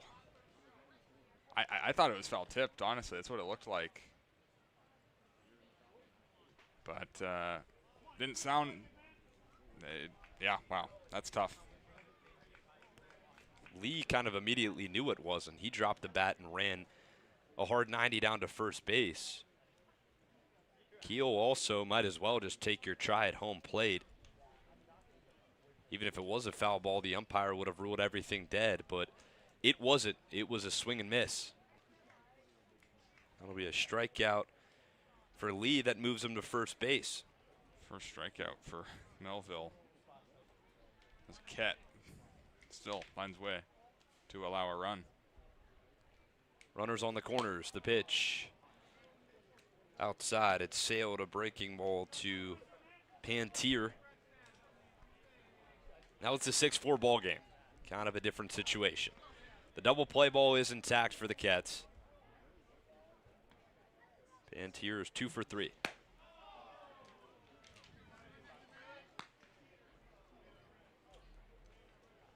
Well, that was a situation that was so close to being huge for Hayes Melville. Instead, it'll be a 2-run deficit for the Cats.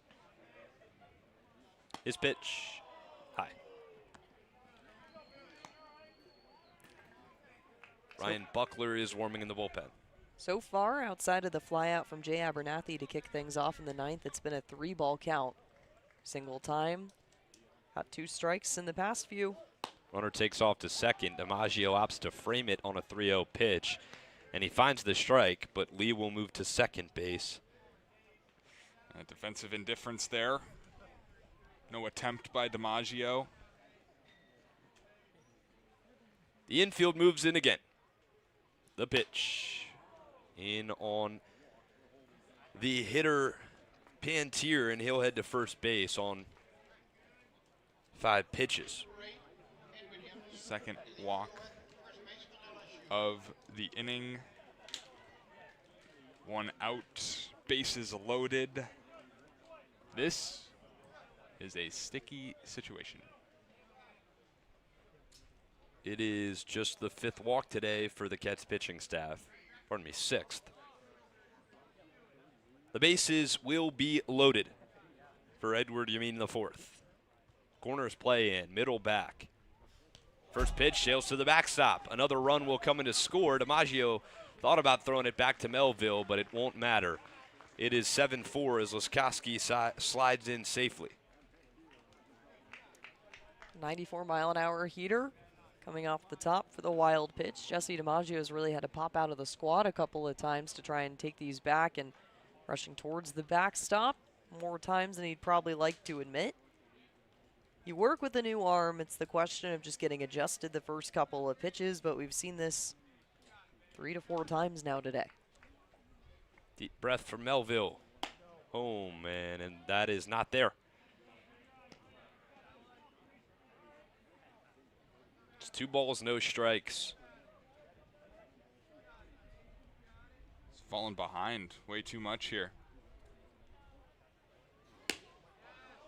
That one on the corner for strike 1. It's 2 balls and 1 strike. Infield still in. 4 straight batters, either 3-0, 3-1, or 2-0.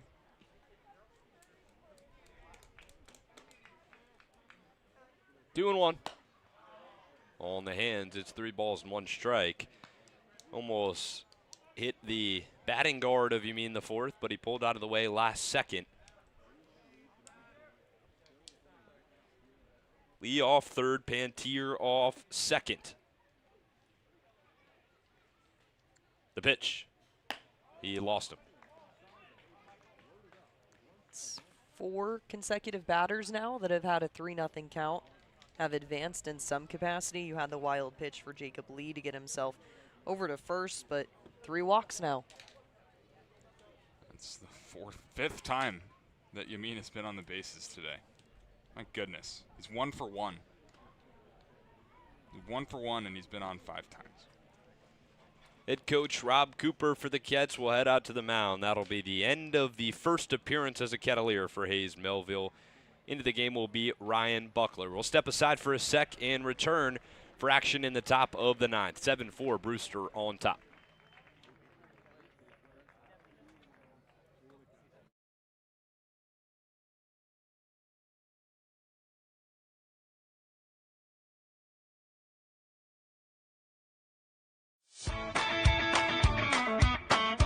Aubin Equipment has been providing service to commercial landscapers in the Cape Cod area for more than a decade. They're staffed with experts and professionals who provide you with personal service for all your equipment needs. Aubin Equipment is the exclusive sales and service dealer for Walker Mowers on Cape Cod, and we're named the top dealer in Walker Equipment 3 years in a row. Find Aubin Equipment online at aubinequipment.com or stop by Monday through Friday at their location in South Dennis.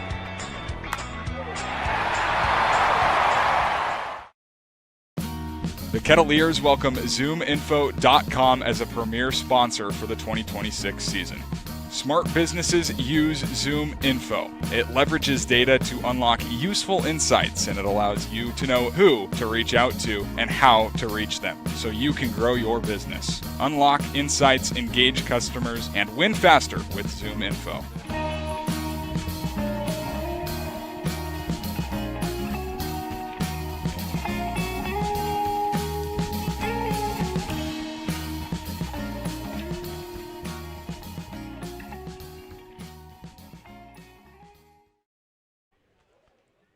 Hayes Melville entered the game in one of the biggest situations of today with runners on second and third.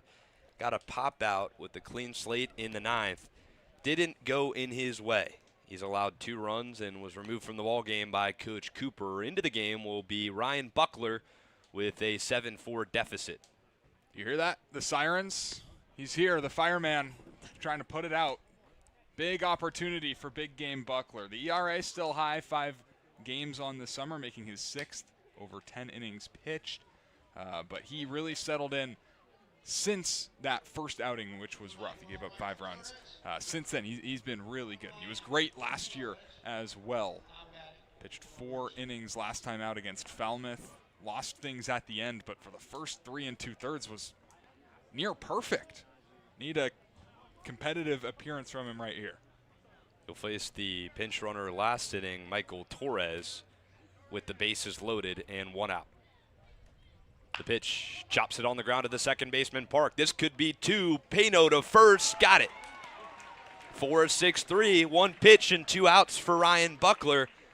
A twin killer to escape the jam. Damage was done, though. 2 runs in the top of the ninth for the Whitecaps. It'll be 7-4. Just 3 outs left to play with for the Cats offense. They need 3 to tie it, 4 to win it in the bottom of the ninth as the darkness looms over Lowell Park. All that coming up on Cape League TV.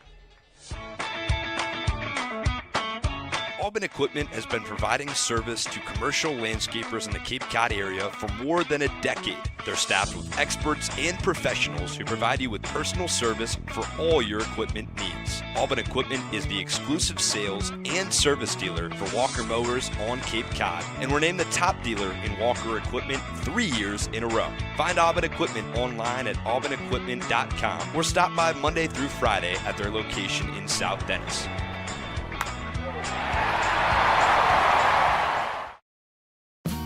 The Kettleers welcome ZoomInfo.com as a premier sponsor for the 2026 season. Smart businesses use ZoomInfo. It leverages data to unlock useful insights, and it allows you to know who to reach out to and how to reach them so you can grow your business. Unlock insights, engage customers, and win faster with ZoomInfo.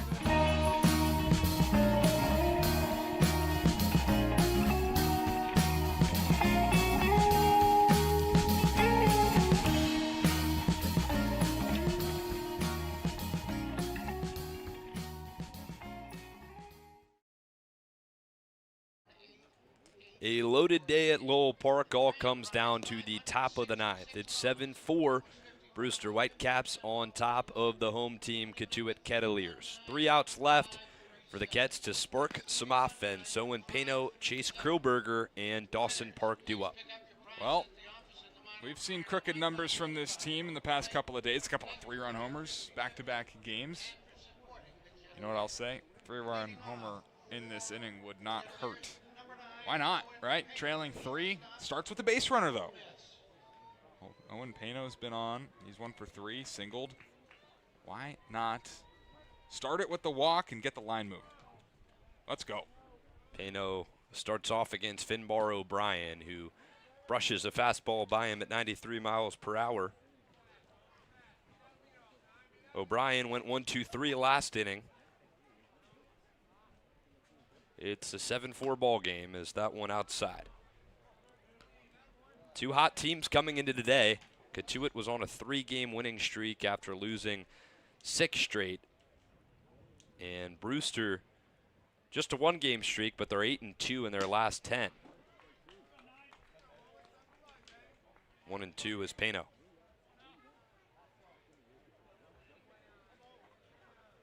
A lot of things going on today. It was the MLB draft today. All-Stars announced for the Cape League.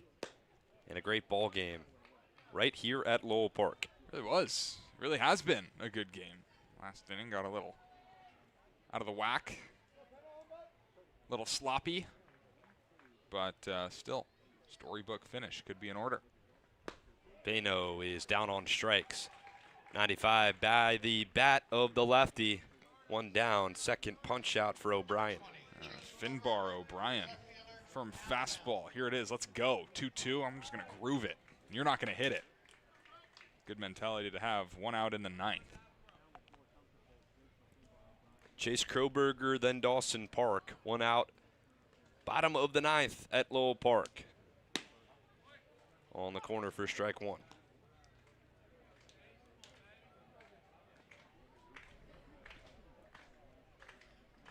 Gets with 2 outs left.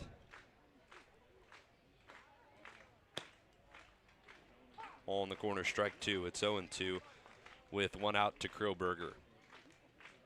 Well, Brewster is back at home tomorrow against Falmouth at 4:30 p.m.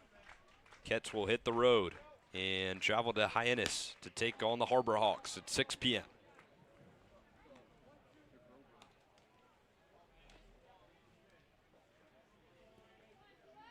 It's been such an interesting season for the Cats. They started hot. We're one of the last undefeated teams with a couple of ties. Beat YD, went on a 6-game losing streak, and now a 3-game winning streak. The chance to come to a halt tonight. Some sort of roller coaster. 6 Flags. Would like a little bit more steadiness, though. You think? Unfortunately, I don't think that's how baseball works. For your partner? No, it's not. I like the lazy river. That'd be nice. Not a roller coaster guy. No. Well, we're in for the ride on Cape League TV. The 2-2. Skies one to right field. Shallow chasing in his Keel to second. And he's got it. 2 up, 2 down in the bottom of the 9th. That's a sticky situation, but leadoff hitter Dawson Park knows how to get himself to that first base side. And yeah, has a good amount of singles, 12 for 49 coming into today's game. 3 doubles, 1 triple, 4 RBI. This is a guy you want. You got 2 outs on the board. You don't have to be a hero, just put the ball in play. Kettleers hitters have gone 8 up, 8 down in their last 8 batters, as Park is now the 9th, and he'll take strike 1. 2 down, bottom of the 9th. A 7-4 ball game. Brewster on top of Cotuit. Park spoils one. It's 0-2.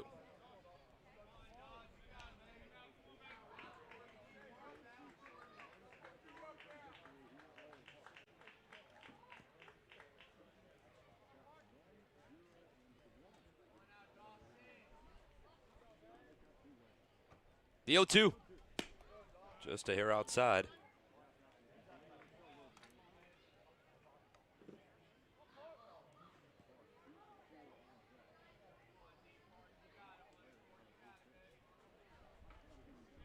One ball, 2 strikes, 2 outs. Bottom of the 9th.